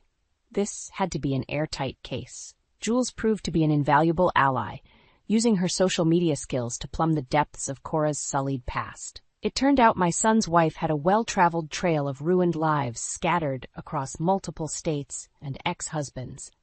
This one's a real piece of work, Jules reported grimly, forwarding me a fresh dossier on Cora's sordid history, from fraud convictions to whispers of corporate espionage. She's not just a gold digger, Mom. She's a full-on professional con artist. The more I uncovered about this vile succubus, the more my protective fury burned like an inferno. How dare this hecatomb of human debris inflict such devastation on my family? On my son? There would be a reckoning, make no mistake. One afternoon, lost in my efforts to trace a series of shell company transactions, the doorbell rang. I frowned, not expecting anyone, and peered through the viewfinder to see a stunning brunette standing on the porch. I opened the door a crack. "Yes, can I help you? Mrs. Harmon?" The woman smiled, her teeth dazzling. "I'm Trina, Cora's younger sister. I was hoping we could talk." I stared at her blankly for a moment, then scoffed. "I want nothing to do with anyone from that family of vipers." Trina held up her hands pleadingly. "Please, just give me a minute. I had no idea what Cora was up to, but I want to make things right." Something in her eyes suggested sincerity, so against my better judgment, I stepped back and let her enter. As I led her to the living room, she was already talking a mile a minute. I always knew Cora was troubled, but I never imagined she could stoop this low. When she told me what happened, I was horrified. Betraying her own husband's family like that? It's unforgivable. Trina whirled on me, her features contorted with remorse. "Mrs. Harmon, you have to believe me. If I'd known about her scheme, I would have stopped her myself. Cora and we didn't exactly have the most stable upbringing, but that's no excuse for her behavior." I regarded her warily. "Then why are you here? It's a little late for apologies, don't you think?" Trina took a deep breath. "Because I want to help make this right. Cora has burned me too many times with her lies and manipulations. It's time she finally faced real consequences for her actions." She reached into her purse and withdrew a slim manila folder, handing it to me. "In here are copies of records from her last 3 marriages, proof of the financial deception, documents she tried to have sealed as part of those divorce settlements. I'm hoping it can help your case against her." I opened the folder, scanning the pages with a mixture of disgust and grim satisfaction. This was exactly the kind of damning evidence I needed. "Why give this to me?" I asked, eyeing her suspiciously. "What's in it for you?" Trina shrugged. "Let's just say Cora took enough from me growing up. I want to make sure she can't do that to anyone else ever again." I considered her offer carefully. While I was loath to trust anyone from Cora's poisonous extended family, I couldn't deny that these were the cold, hard facts we needed to bury that vile charlatan for good. And if this Trina was willing to betray her own flesh and blood in the name of justice, well, perhaps we had an unlikely ally in our battle. "All right," I said at last, holding her gaze. "I'll take whatever you've got on that monster. It's time we put an end to Cora's reign of terror once and for all." The die was cast. The war had begun in earnest. With Trina's damning evidence providing new ammunition, I felt a steadier sense of resolve. For too long, Cora had held all the cards through her web of lies and deception. But now, finally, the veil was lifting to reveal her true monstrosity. Of course, I had no illusions that this battle would be easily won. That conniving viper had already made it abundantly clear she wouldn't go down without an ugly fight. I braced myself for further retaliation as I waited for the next explosive grenade to be lobbed into our lives. It came sooner than expected in the form of my daughter Jules, who burst through the front door looking equal parts distraught and furious. "Mom, you're not going to believe this," she said through gritted teeth, thrusting her phone into my hands. There on the screen was unmistakable evidence of Cora in a very compromising situation, draped across some faceless man's lap in a shadowy bar, their bodies intertwined in a way that left no doubt as to their intimacy. My stomach turned as I studied the incriminating photos. So this was how the treacherous snake chose to sink her fangs into my family once more, by attacking us from the inside. Did she truly have no limit to her depravity? "Where did you get these?" I asked quietly, already suspecting the answer. "From that worm Brant," Jules spat, her voice crackling with fury. "He sent them to Aiden first, blubbering about Cora being unfaithful and wanting to take her to court, like he's the injured party here." I sighed heavily. Of course. My poor blinded son still couldn't see the bigger picture through the haze of his ruined dreams. He has no idea, does he? I murmured. That she's just twisting the knife yet again by trying to make him feel like the victim. Jules scoffed bitterly. You mean like she's been doing this whole time, stringing him along as her pathetic puppet while she bleeds us dry to fuel her selfish desires? I should have seen this coming, I admitted, shaking my head slowly. Cora is far too much of a narcissist to simply slink away after being exposed. She has to maintain control of the story at any cost. Well, it's not going to work this time. Jules's eyes burned with determination. We have all the evidence we need to bury that toxic leech once and for all, and we have an inside man working on our side now. I raised an eyebrow at that. You've spoken to Aiden? A small smile played across my daughter's lips, the first I'd seen in weeks. He's already pulling some legal favors, gathering ammunition for when we finally take that witch to court. Her twisted little scheme doesn't have a prayer once he's through. My heart swelled with a mixture of pride and relief. Thank heavens Jules had chosen a good, ethical man like Aiden to share her life with. His integrity and legal contacts would prove to be indispensable weapons. Good. We're going to need all the help we can get, sweetheart, because this war is about to escalate in ways we can't even imagine.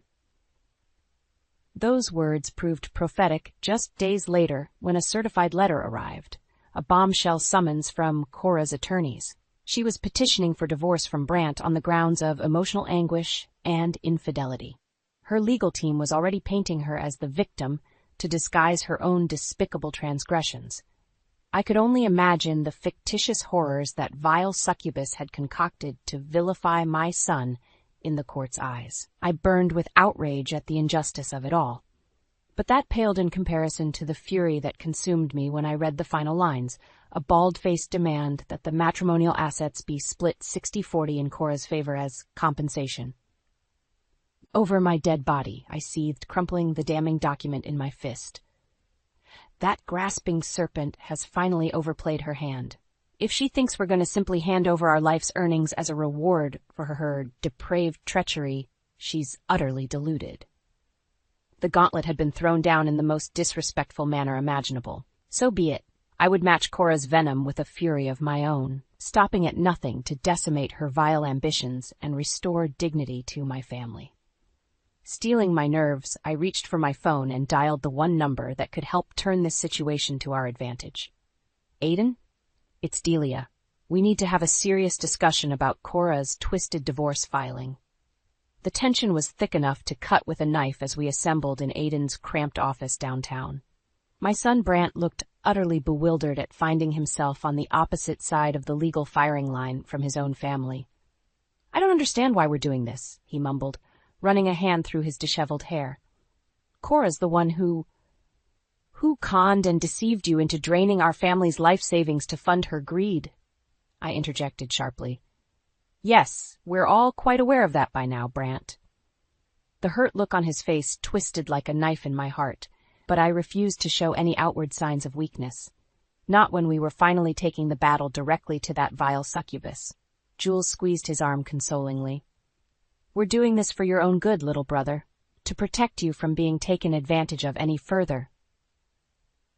Brant opened his mouth to protest, but Aiden cleared his throat commandingly. All eyes turned to my future son-in-law as he straightened the crisp collar of his shirt, every inch the image of a formidable legal professional ready for battle. All right, let's get started. I've gone through Cora's divorce petition with a fine-toothed comb, and as expected, it's a novel's worth of utter fiction designed to paint her as the victim. He rifled through a thick manila folder. Emotional anguish, spousal abandonment, criminal allegations against Brant, you name it, she's thrown it in as a salacious accusation. My jaw clenched as Aiden listed off the ruthless character assassinations Cora had leveled at my son. As if her serial betrayals and systematic looting of our accounts weren't injurious enough. That's a bold strategy, given the evidence stacked against her, Jules remarked darkly. Aiden nodded grimly. She's going for a shock and awe campaign, burying us in so many wild fabrications that she's betting we'll get overwhelmed trying to counter them all. But, he lifted his chin defiantly, I've got a few moves of my own to counter. With a series of deft keystrokes, he pulled up a multimedia presentation that quickly had me squirming in discomfort. There, broadcast in vivid high definition, were the incriminating photographs of Cora's indiscretions, leaving no doubt as to her chronic infidelity throughout her marriage to Brant. "We hit her with a ruthless blitz of our own evidence right out of the gate," Aiden declared. "Have the Jezebel explain away these images while we follow up with documentation of her embezzlement, financial fraud, even criminal charges from her shady past." I could feel the palpable tension radiating off Brant as he absorbed the full extent of Cora's duplicity, immortalized in those damning photos. His fists clenched, and for a moment I feared he might become physically ill. You knew about this?" His voice cracked with a ruined mixture of accusation and betrayal. "You all knew she was cheating on me this whole time?" An uncomfortable silence fell over the room as Jules, Aiden, and I exchanged weighted looks. I was the one who finally found the words to respond. "We knew that she was willing to go to monstrous lengths to control you through deceit and manipulation," I said carefully. "We were waiting for the most strategic opportunity to counter her." The disappointment etched across Brant's features cut me to the core. As a mother, I had failed in so many ways to protect him from this devastation, but there would be time later to rebuild our fractured family. First, we had to slay the demon responsible for this misery. "I'm so sorry, son," I murmured, placing a hand on his arm. "But I promise you, Cora's reign of terror over this family ends today. We're going to make her pay for every last crooked scheme and underhanded betrayal." Brant regarded me hollowly for a long moment before giving a small, resolute nod. The fight had finally burned away his naive illusions. Now he was ready to embrace the harsh reality of the battle that loomed before us. "All right," he said, his voice regaining its steely edge. "Let's take down the bitch, once and for all." Emboldened by my son's words, I turned to Aiden with a feral smile. "You heard him. It's time to unleash the Kraken." The courthouse was pandemonium the day our opening legal salvo against Cora detonated. Aiden had strategically timed the release of our incriminating evidence to catch the opposition completely flat-footed. I'll never forget the look of shock and panic that contorted Cora's features as high-definition video clips aired of her in flagrante delicto with multiple male companions. Aiden's team had spared no detail in capturing the extent of her wanton infidelities. "You lying, cheating whore!" Brant erupted from our side of the gallery, his face twisted with anguish and rage. "Is this why you've been bleeding me dry all these years? To support your stable of boy toys?" I winced at my son's uncharacteristic outburst, but couldn't fault his fury. Cora had single-handedly shattered his trusting, loving heart into pieces. She deserved every venom-laced barb that Brant could muster. But predictably, the serpent had her own counterstrike primed, rising to her feet with a look of perfectly cultivated umbrage. "How dare you subject me to such humiliating and falsified accusations?" She swept a theatrical hand towards the incriminating videos, now frozen on images of her in extremis. These distasteful smear tactics might make for good courtroom theatrics, but they simply underscore the depravity and abuse I've been forced to endure throughout our sham of a marriage. A gasp rippled through the spectator gallery as Cora pulled off her next move. Makeup experts strategically disguising her flawless features under a mask of brutal injuries. With a few deft touches branding around one eye and garish scars on her cheeks, the venomous viper had reinvented herself as the innocent victim of spousal abuse. I felt a surge of nausea at the sheer, malicious audacity of her ploy. Brant Harmon is a dangerous, unstable man, a monster who carries the familial stamp of unrepressed violence. She jabbed an accusing finger towards our side of the court. "Judge, you see before you today the tragic effect his sadistic tantrums have inflicted upon me, leaving me broken, destitute, and in constant fear for my very life." As her honeyed lies flowed like poisonous nectar, I could see a palpable shift among some of the jurors. A few looked taken aback, possibly even swayed by the dramatized atrocities she presented. I gritted my teeth in outrage, my fury compounded at seeing my sweet-natured Brant portrayed as some kind of brutish monster. These were exactly the sort of underhanded tactics we had warned him to expect from Cora's devious legal team. But Aiden had assured us he was prepared with a decisive counterstrike. And true to his word, he smoothly called up images of Cora's financial transactions over the past 3 years. In meticulous detail, line after line of frivolous expenditures were laid bare: designer clothing splurges, lavish international vacations, even the purchase of a top-of-the-line luxury sedan. If Miss Cora Reynolds was truly the tragic, impoverished victim of spousal abuse she so dramatically portrays, where precisely did the funds for these excessive indulgences derive? Aiden's voice carried a razor edge as he paced before the jurors. No, I'd posit the resources fueling such a rapaciously indulgent lifestyle originated from a far more nefarious source. His fingers stabbed accusingly at the opposing counsel's table. Namely, the systematic looting of her husband Brant Harmon's family assets under the guise of funding a fictional startup company to the ruinous tune of nearly $500,000.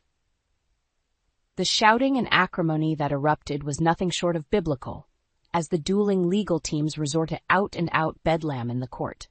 Vicious accusations were hurled back and forth as Cora predictably played her final card, crocodile tears of feigned distress, collapsing into wailing hysterics over the injustice of Aiden's allegations against her character. As the judge finally restored order by calling a recess, I caught Aiden's eye across the gallery. He offered a grim nod. The first salvo had hit its mark. Now the real battle would begin in earnest. I steeled myself, drawing Jules and Brant close as I prepared for the inevitable backlash heading our way.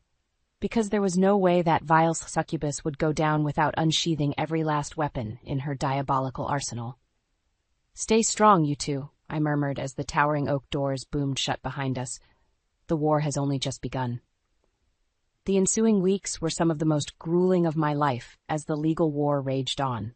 True to form, Cora unleashed the full force of her depraved powers, filing motion after motion in an attempt to bury us under an avalanche of paperwork. Aiden assured us this was merely standard legal gamesmanship to buy time, but I could see the strain it placed on our entire family. Brant grew increasingly haggard, his usual youthful glow sapped by the stress of confronting his wife's betrayal on such a public stage. More than once, I found him holed up in his old childhood bedroom, knuckles bloodied from pounding the walls in anguished frustration. "I don't know how much more of this I can take, Mom," he confided in me during one particularly dark moment. "Having every secret, every private failing dissected and crucified before the world, it's torture." I pulled him into a fierce embrace, blinking back my own tears. "I know, my sweet boy. Believe me, if there was any other way, I would have taken it. But that woman left us no other choice." His shoulders shook with silent sobs against me. "Why, Mom? Why did she have to be so evil and cruel? I loved her with everything I had." My heart broke anew for all his stolen hopes and innocence, so ruthlessly crushed by that vile serpent's avarice. What sort of waking nightmare had she subjected my caring, sensitive son to in the name of fueling her own selfish desires? Thankfully, the relentless Sturm und Drang of Cora's legal blitzkrieg was nearing its inevitable crescendo. Her myriad motions for dismissals and mistrials were rapidly getting batted down by the no-nonsense judge.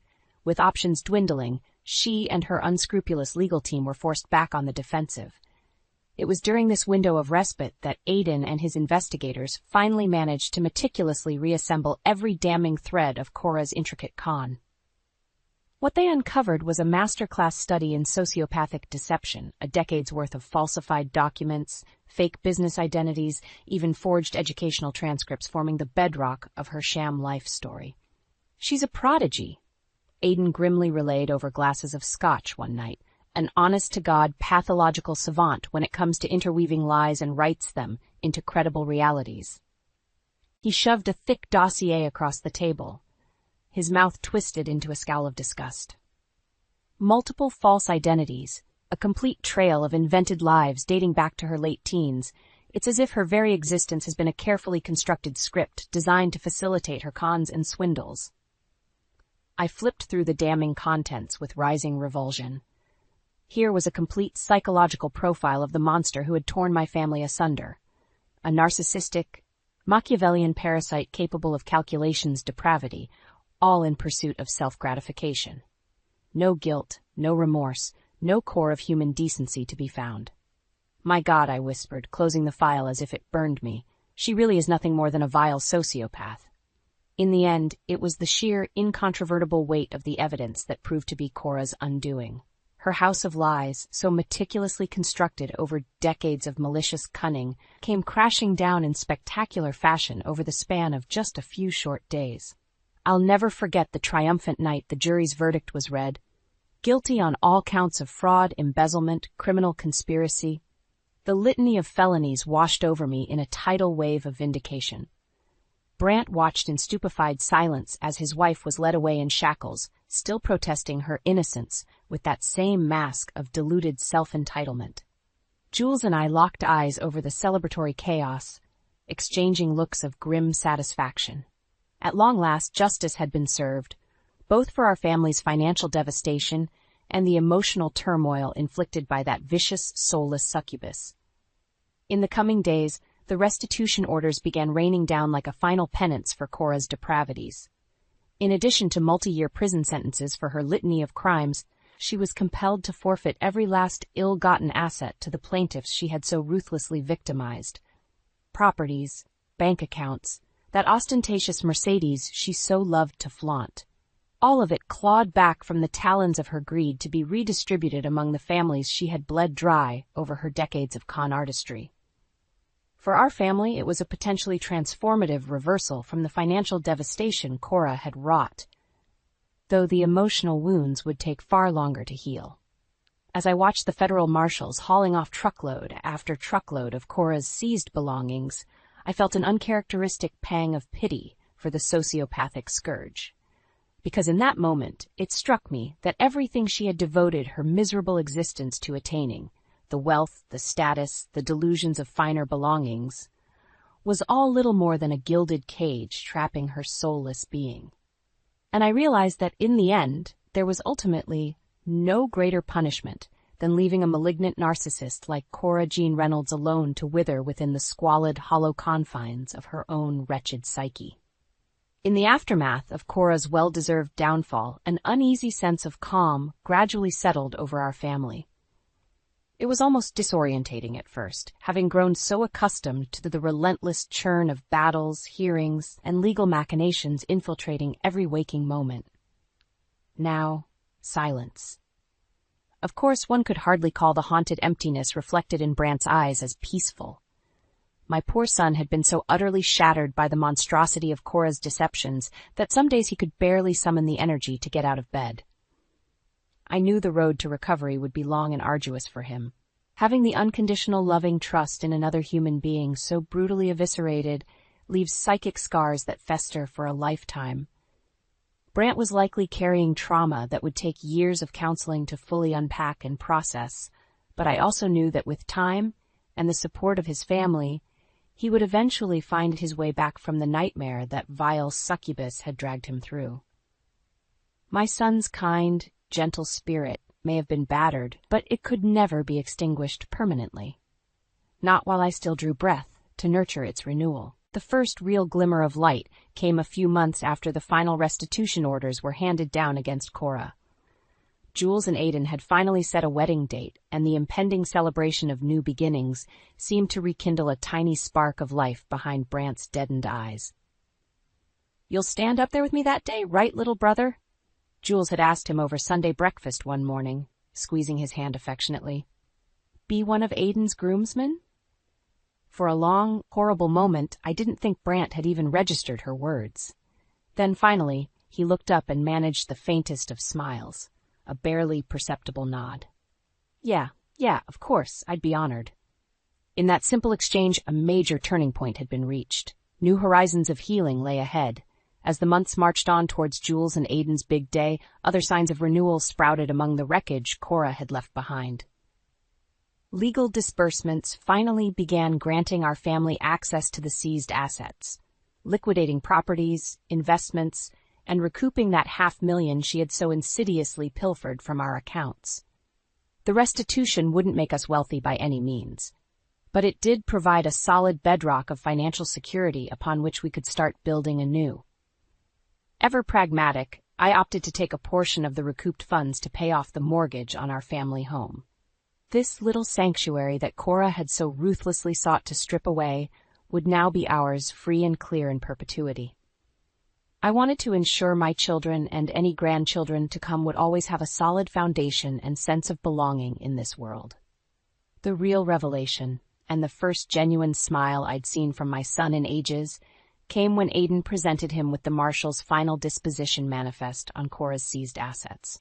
"I figure this last remaining property title is rightfully yours, man," he said, sliding the document towards Brant. "Fair compensation for the psychological torture she put you through." I watched in surprise as Brant's eyes lit up, his fingers trembling slightly as they traced over the title. "You're giving me her Mercedes?" he asked in a hushed tone. "Seriously?" Aiden clapped him on the shoulder with a conspiratorial wink. "Let's just consider it the first step towards you leaving that poison behind and reclaiming your future, buddy." After so many months of darkness, the sight of my son's face radiating with that unbridled spark of youthful enthusiasm was enough to finally crumble the walls around my own heart. I excused myself from the room to weep tears of catharsis, muttering silent praises of gratitude that we had survived Cora's malice intact. The biggest healing milestone was yet to come on Jules and Aiden's wedding day. A beautiful late summer affair under a canopy of old-growth trees, the whole family gathered to rejoice in new bonds of love being forged. I beamed with pride watching my son walk the aisle as a member of the bridal party, his jaw set with determination, his eyes clear and focused on the future. As the newly wedded couple shared their first dance amidst a shower of rose petals, I slipped an arm around Brant's shoulders. He startled at first, then relaxed into my embrace with a contented sigh. "I'm so proud of you for making it through the darkness, my sweet boy," I murmured. "Our family is whole again, and nothing will ever tear us asunder like that again." Brant was silent for a long moment, his gaze transfixed on the radiant young couple before us. Finally, he found the words, simple, but filled with newfound conviction. "I know, Mom, and I swear on my life, I'll never let us be destroyed by evil and lies again either." As the opening notes of the couple's first dance struck up, I smiled and gave my son's hand a reassuring squeeze.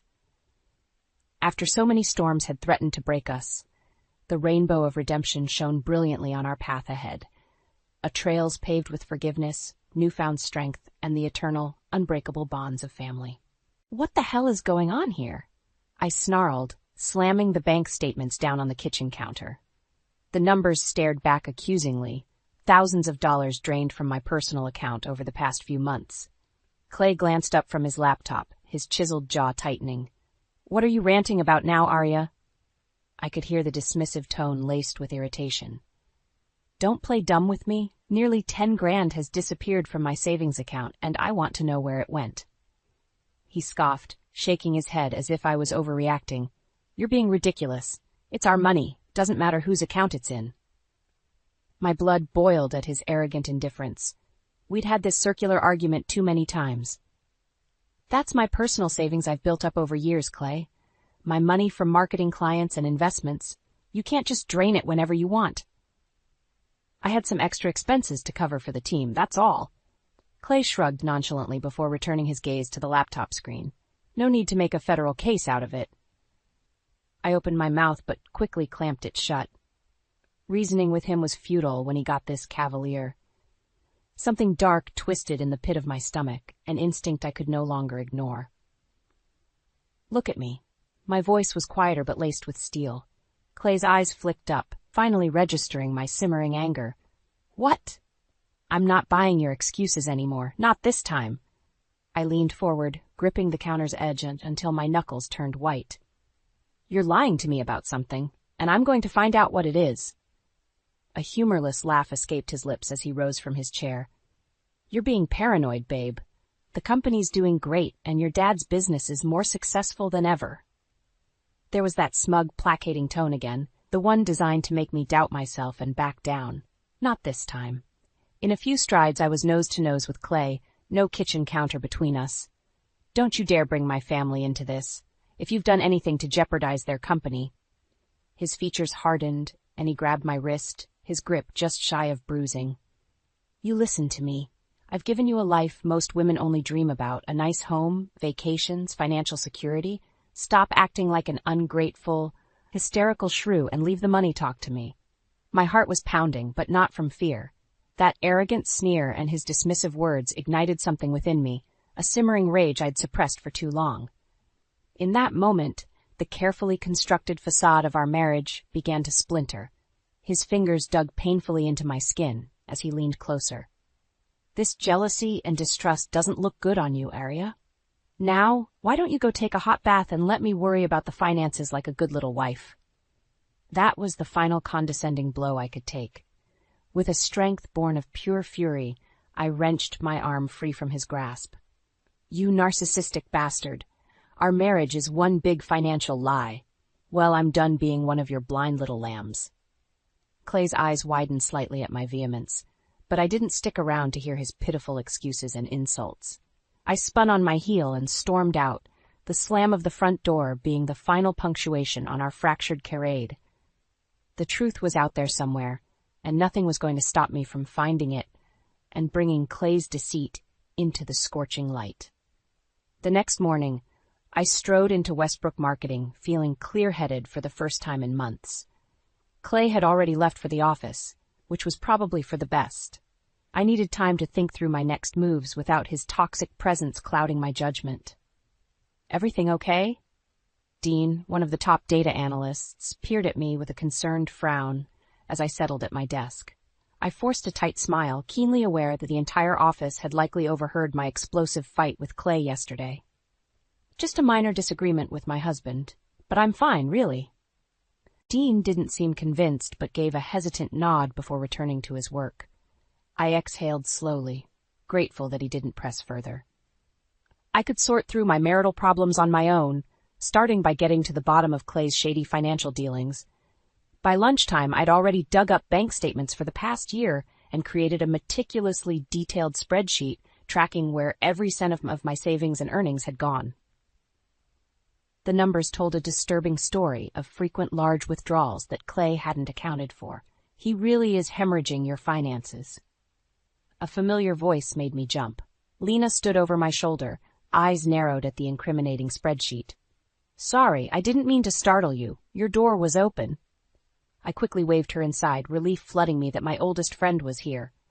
Lena, I'm so glad you stopped by. Clay's been up to something underhanded for a while now, and I need your help nailing down what it is. She settled into the chair across from me, jaw set in a determined line. You know I've got your back, no matter what. Just tell me everything. Over the next hour, I recounted every sketchy comment and strange financial discrepancy involving Clay, from the missing funds to his illusions about covering expenses for his precious sales team. By the end, Lena's eyes had hardened to chips of green ice. That weaselly son of a bitch, she hissed, surprising me with her uncharacteristic venom. Don't worry, Arya, we'll make him pay for this deception, both financially and emotionally. I couldn't help the rush of gratitude and affection for my straight-shooting friend. Thank you, Lena. You have no idea how much it means to have you in my corner. Lena leaned forward, perfectly arched brows furrowed in thought. Okay, first thing we need to do is documentation. I'll draft a formal letter from my firm putting Clay on notice that his shady dealings won't be tolerated. We'll also need to look into your options for legal protection, just in case that slimeball tries anything underhanded. I nodded, finally feeling like I was taking back control. There's more.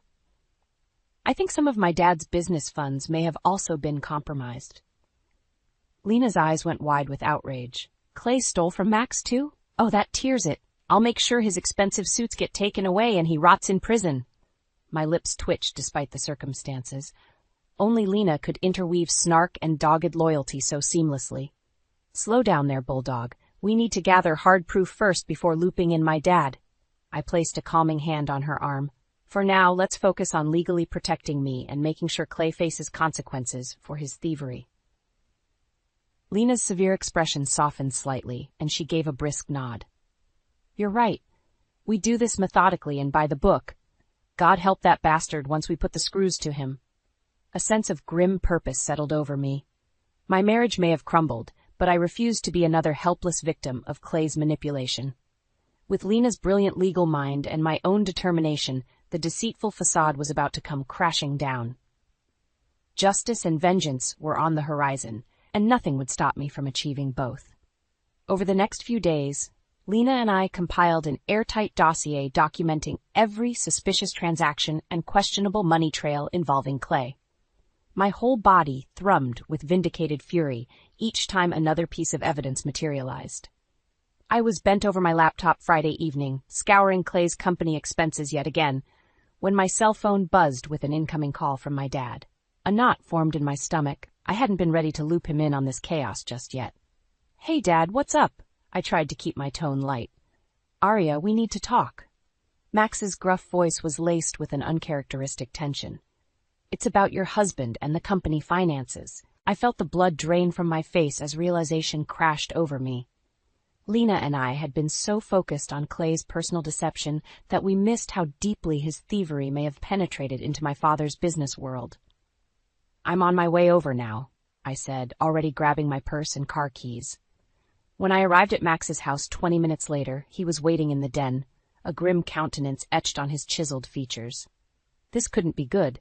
His piercing gaze met mine as I entered. "You weren't going to tell me about that snake, Clayton, misappropriating funds from my marketing software firm?" I opened my mouth, but the words stuck in my throat. How did he find out? As if sensing my question, Max jerked his chin towards the love seat. "Your friend Dean came to see me, showed me documents indicating your husband's been skimming money from client accounts and grossly overbilling." There was Dean, looking appropriately abashed at having spilled the beans. But his eyes were resolute. He clearly saw this as the moral thing to do. "I'm so sorry, Arya," he said sincerely. "I couldn't just stand by while Clay kept robbing your family like that. Not after all Max has done for the company and his employees." A surge of affection for my ethical colleague washed over me. "No, Dean, you did the right thing. I was trying to gather proof before bringing this to Dad's attention." Max let out a gruff noise of assent. "Good thinking. We'll need to blow that rat scheme out into the open with irrefutable evidence." For the next hour, Dean outlined the improper billing and accounting discrepancies, while I shared the documentation Lena and I had compiled regarding the personal finances. By the end, a pall of grim determination had settled over the three of us. "So," I cleared my throat, keeping my voice as steady as possible, "what's our next move to take down Clay?" The muscle in Max's taut jaw twitched almost imperceptibly. "We keep gathering proof, but don't make a move against him until we've got the full scope of his thievery. Lena's helping with this, I assume?" I nodded. "She's already got me separated financially and is working on legal protection just in case Clay retaliates." The barest hint of a smile played across Dean's lips. "Smart woman, that Lena." Max slapped his hand down on the desk with a dull thud. "Good. Clayton Barrett has messed with the wrong family this time. We'll hit him with everything we've got until that con man is destitute and behind bars where he belongs." The sheer venom in my normally stoic father's voice made me flinch. But I couldn't fault his fury. Clay had well and truly betrayed us all. "I want to take the lead on this," I stated in a low voice. "Clay's my husband, and his deception cuts the deepest with me." My dad's eyes bored into mine for a long moment before giving a solemn nod of agreement. "Damn right, kiddo. We're all behind you 100% to take that scumbag down." Dean put a reassuring hand on my shoulder and gave it a supportive squeeze. United with the most important men in my life, a wave of fierce resolve washed over me. I would make Clay pay for every last cent he'd stolen. More importantly, I'd shatter the twisted facade he'd constructed and regain my sense of self, my independence, once and for all. The games were over. The reckoning had officially begun. Over the next few weeks, a cold determination took root within me, hardening my resolve with each new, unraveled deception.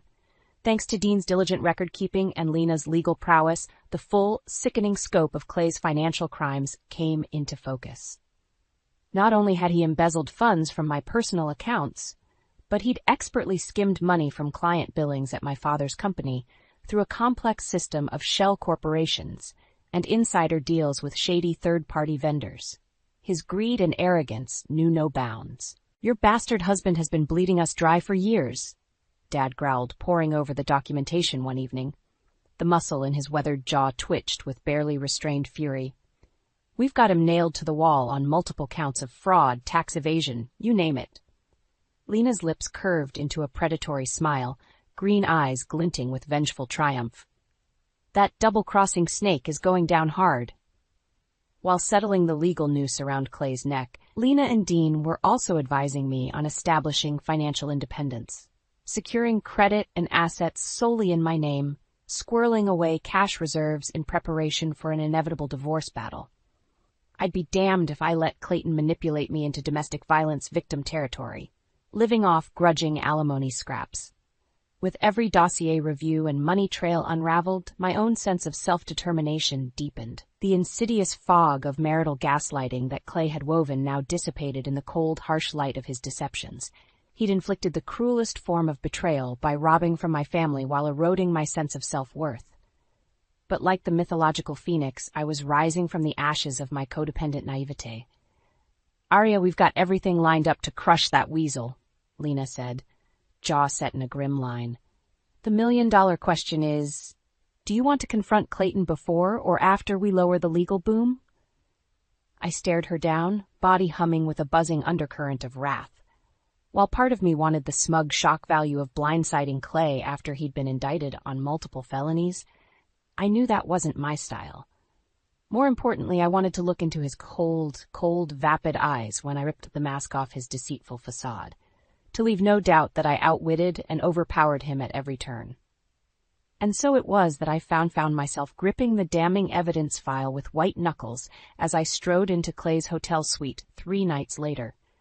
He'd been traveling on yet another regional manager trip, code for some extended tryst with a mistress bankrolled by his ill-gotten gains. "Working a bit late tonight, aren't we?"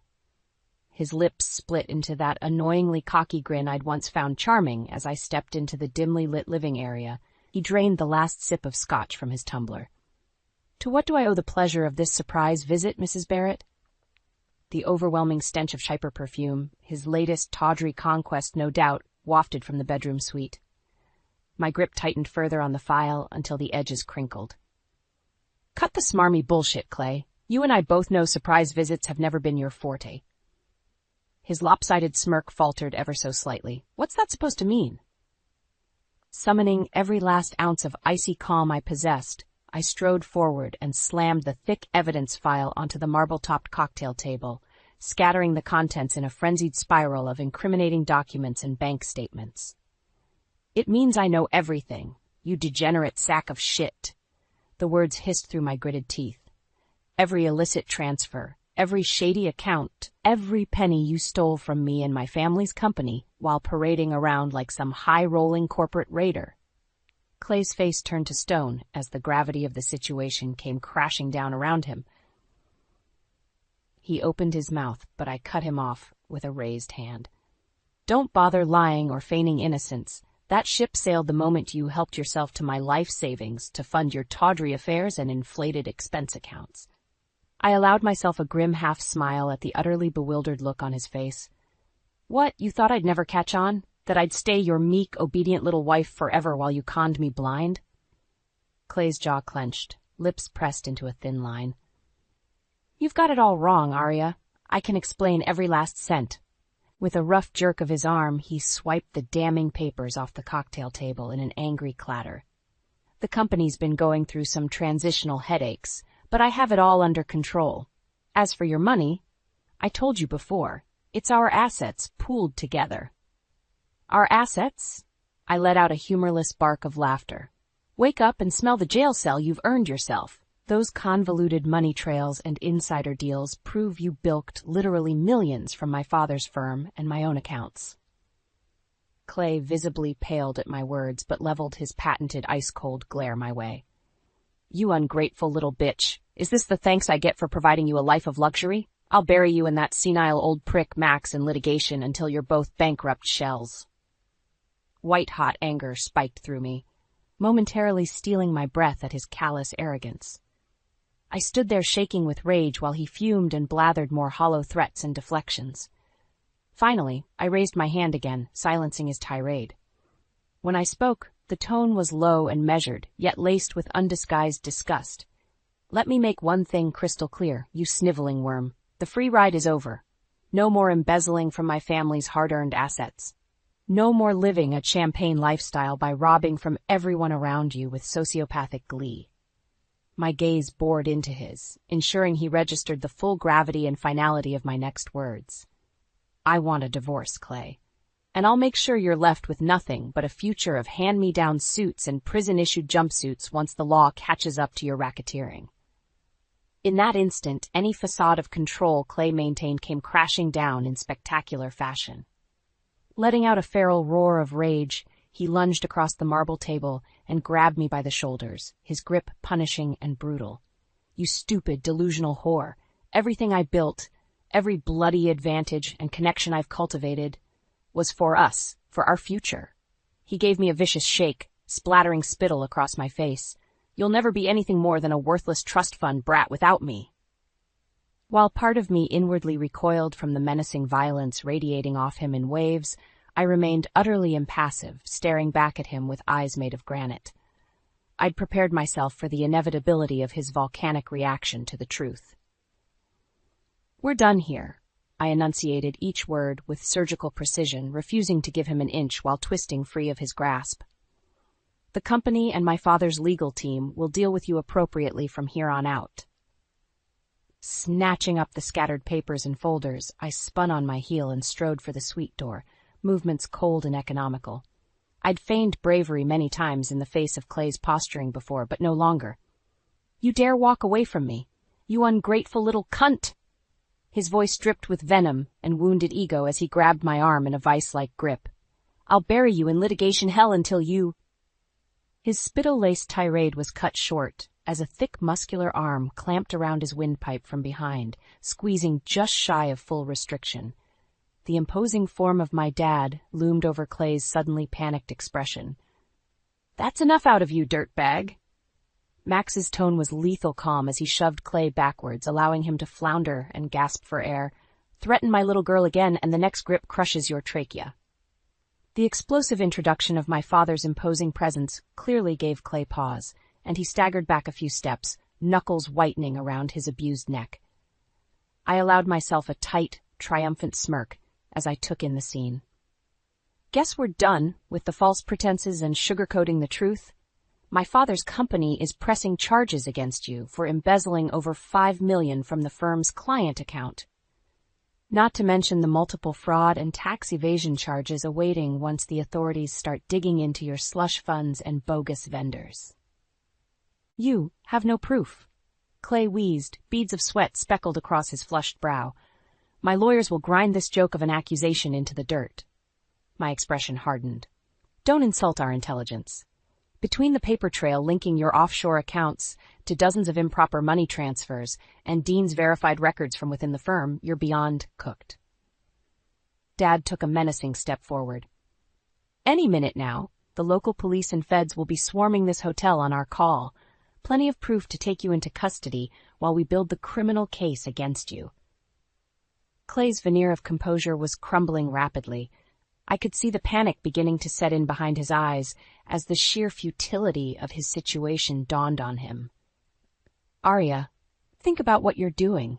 You destroy me here, and I'll make sure you and your whole clueless family are destitute within a year.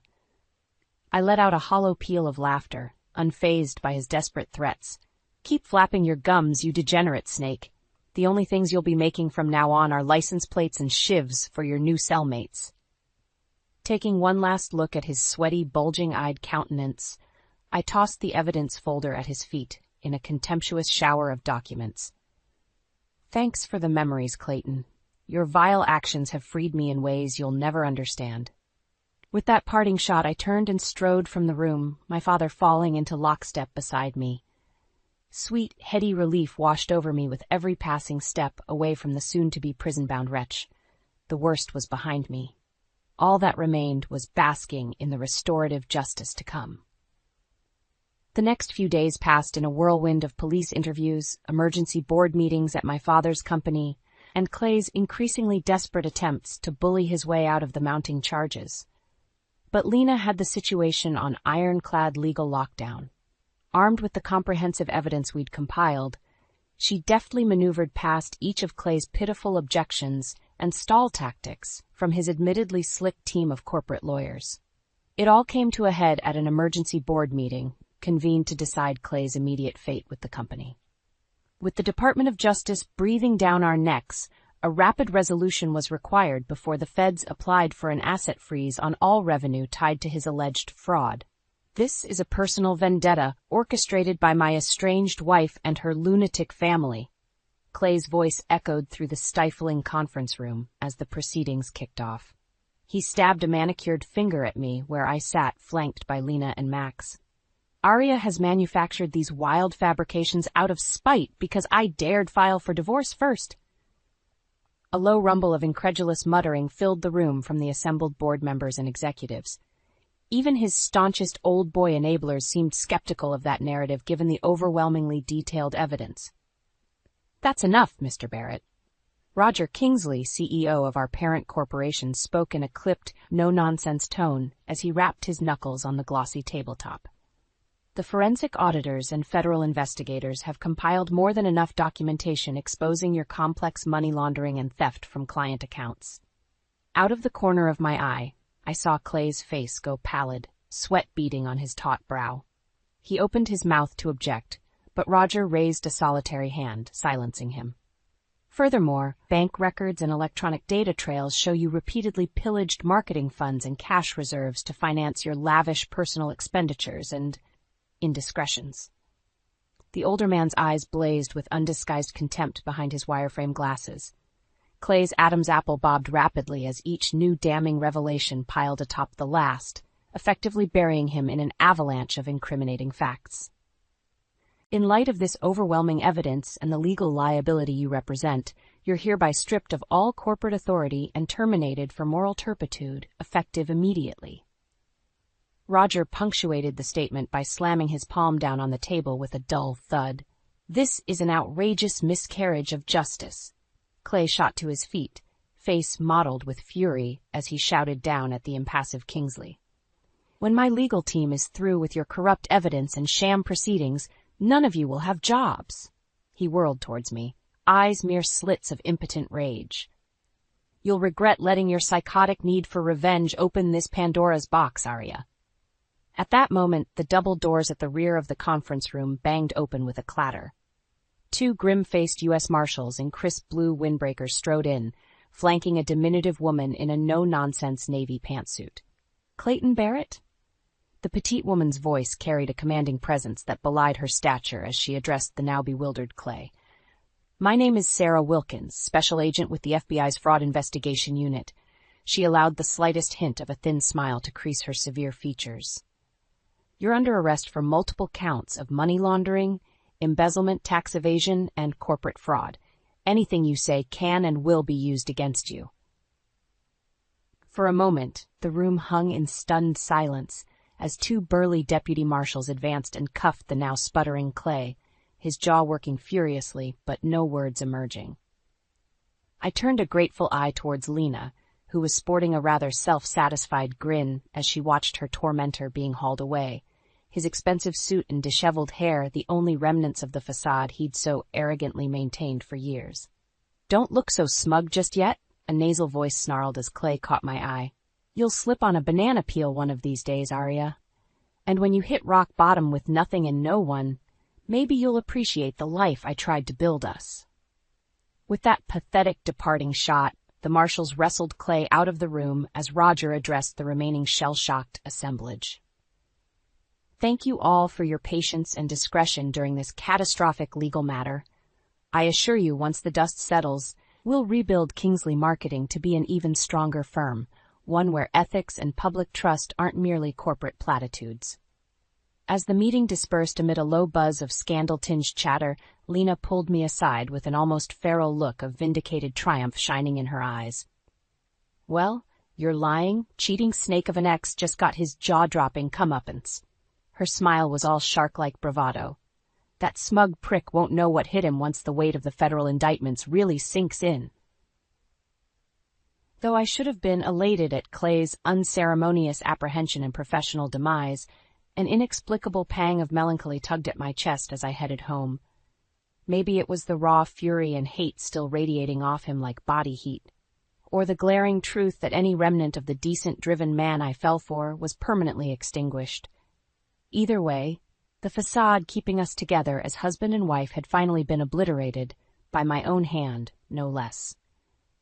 I shuddered to think what Clayton's next moves might entail as the walls closed in. Whatever happened, I refused to surrender one more ounce of power or self-respect to that cancerous relationship. Clay's bombastic implosion and arrest were just the opening salvo in what would become a brutally drawn-out legal battle over the coming months. While federal prosecutors steadily built their sweeping racketeering case against him, my divorce attorneys initiated a blitzkrieg of personal litigation simultaneously. Armed with Lena's meticulous documentation of Clay's myriad financial crimes and personal indiscretions, they systematically dismantled the facade of his frivolous annulment filings, one after another. Within weeks, the galling reality of my inevitable full divorce and asset separation sunk in for the incarcerated Clay. He retaliated with the only tactics he knew: intimidation and unbridled cruelty. Venomous phone calls and letters arrived with escalating frequency, each more vile and threatening than the last, as he grew increasingly desperate in his quest for leverage. "Take a look at this latest missive from your sociopath ex-hubby." Lena tossed a crumpled sheaf of papers onto my kitchen counter one afternoon, mouth twisted with disgust. I scanned the pages with a weary sigh, unsurprised to find more of Clay's all-too-familiar bile regurgitated in angry, looping scrawls. Details of sordid sexual escapades and expletive-laced insults filled the rantings, clear attempts to shame and demean me. How original. More pathetic Mako intimidation when he can't win on merits. I tossed the pages aside, unfazed by his bluster at this point. Keep tabs on these unhinged tangents in case we need a restraining order. The fact was, Clay Barrett's downfall had accelerated into a horrifying death spiral, stripping away every vestige of the arrogant blue-blood success he'd so carefully cultivated over the years. Within 6 months, every asset in his name, from the Hamptons Beach House to his beloved Mercedes-AMG Coupe and Patek Philippe watch collection, were liquidated and frozen to satisfy hundreds of thousands in mounting legal fees and potential restitution penalties. By the following fall, grim-faced federal agents arrived at the downtown luxury loft I'd purchased solely in my name and rousted Clay away to await trial. His previously buffed and groomed veneer was now replaced by a hunched, haunted look, dark circles engulfing his deadened eyes as marshals shackled and led him into a waiting transport van. "Don't get too comfortable in your ivory tower, sweetheart," he called over his shoulder at me, desperation and hatred dripping from his words. "Once I take these lying monsters down in court and prove my innocence, you'll be broke and homeless without me." I merely stared back at him, features blank and impassive, while inwardly marveling at how swiftly the mighty could crumble under the weight of their own sins and arrogance. My independence was secure. The last 2 years of meticulous legal groundwork by Lena and Max had ensured no messy asset retaliation or convoluted reversal of fortune. Clay would face his reckoning alone and destitute, exactly as I'd vowed. As the battered transport van pulled away with my disgraced ex in tow, I turned and headed back inside, the faintest ghost of a relieved smile teasing my lips. I was free. As the dust settled in the months following Clay's dramatic imprisonment and our acrimonious divorce finalization, a profound sense of relief and renewal washed over me. Gone were the constant mind games, the gaslighting, the endless cycle of walking on eggshells around his volatile ego and emasculated rage. For the first time in over a decade, I was beholden to no one but myself, free from the shackles of codependence and manipulation that Clay had so insidiously bound me with. The very notion made me want to shout from the rooftops in pure, uninhibited elation. Instead, I channeled that euphoric energy into reclaiming my sense of self-worth and blazing new trails, both personally and professionally. This new chapter demanded a clean slate. "You've paid your dues and conquered that sadistic monster, kiddo?" Dad clasped my shoulder affectionately as we strolled through the bustling downtown streets one crisp autumn evening. "Time to spread your wings and truly soar now that he can't hold you back." I gave him an appreciative smile and reciprocated the squeeze, marveling at how our previous fractures and strained codependency had mended throughout this tumultuous stretch. "Thanks, Dad." I couldn't have regained my footing without you and Lena relentlessly in my corner. Don't thank me yet, he chuckled gruffly, waggling his eyebrows. You've got the hard-driving business acumen that's kept this family soaring for decades. The company's marketing team is yours for the taking if you'll have it. While the prospect of leading my father's pride and joy venture filled me with no small trepidation, I couldn't deny the allure of that challenge, of proving I could helm a thriving enterprise by my own merits after everything with Clay.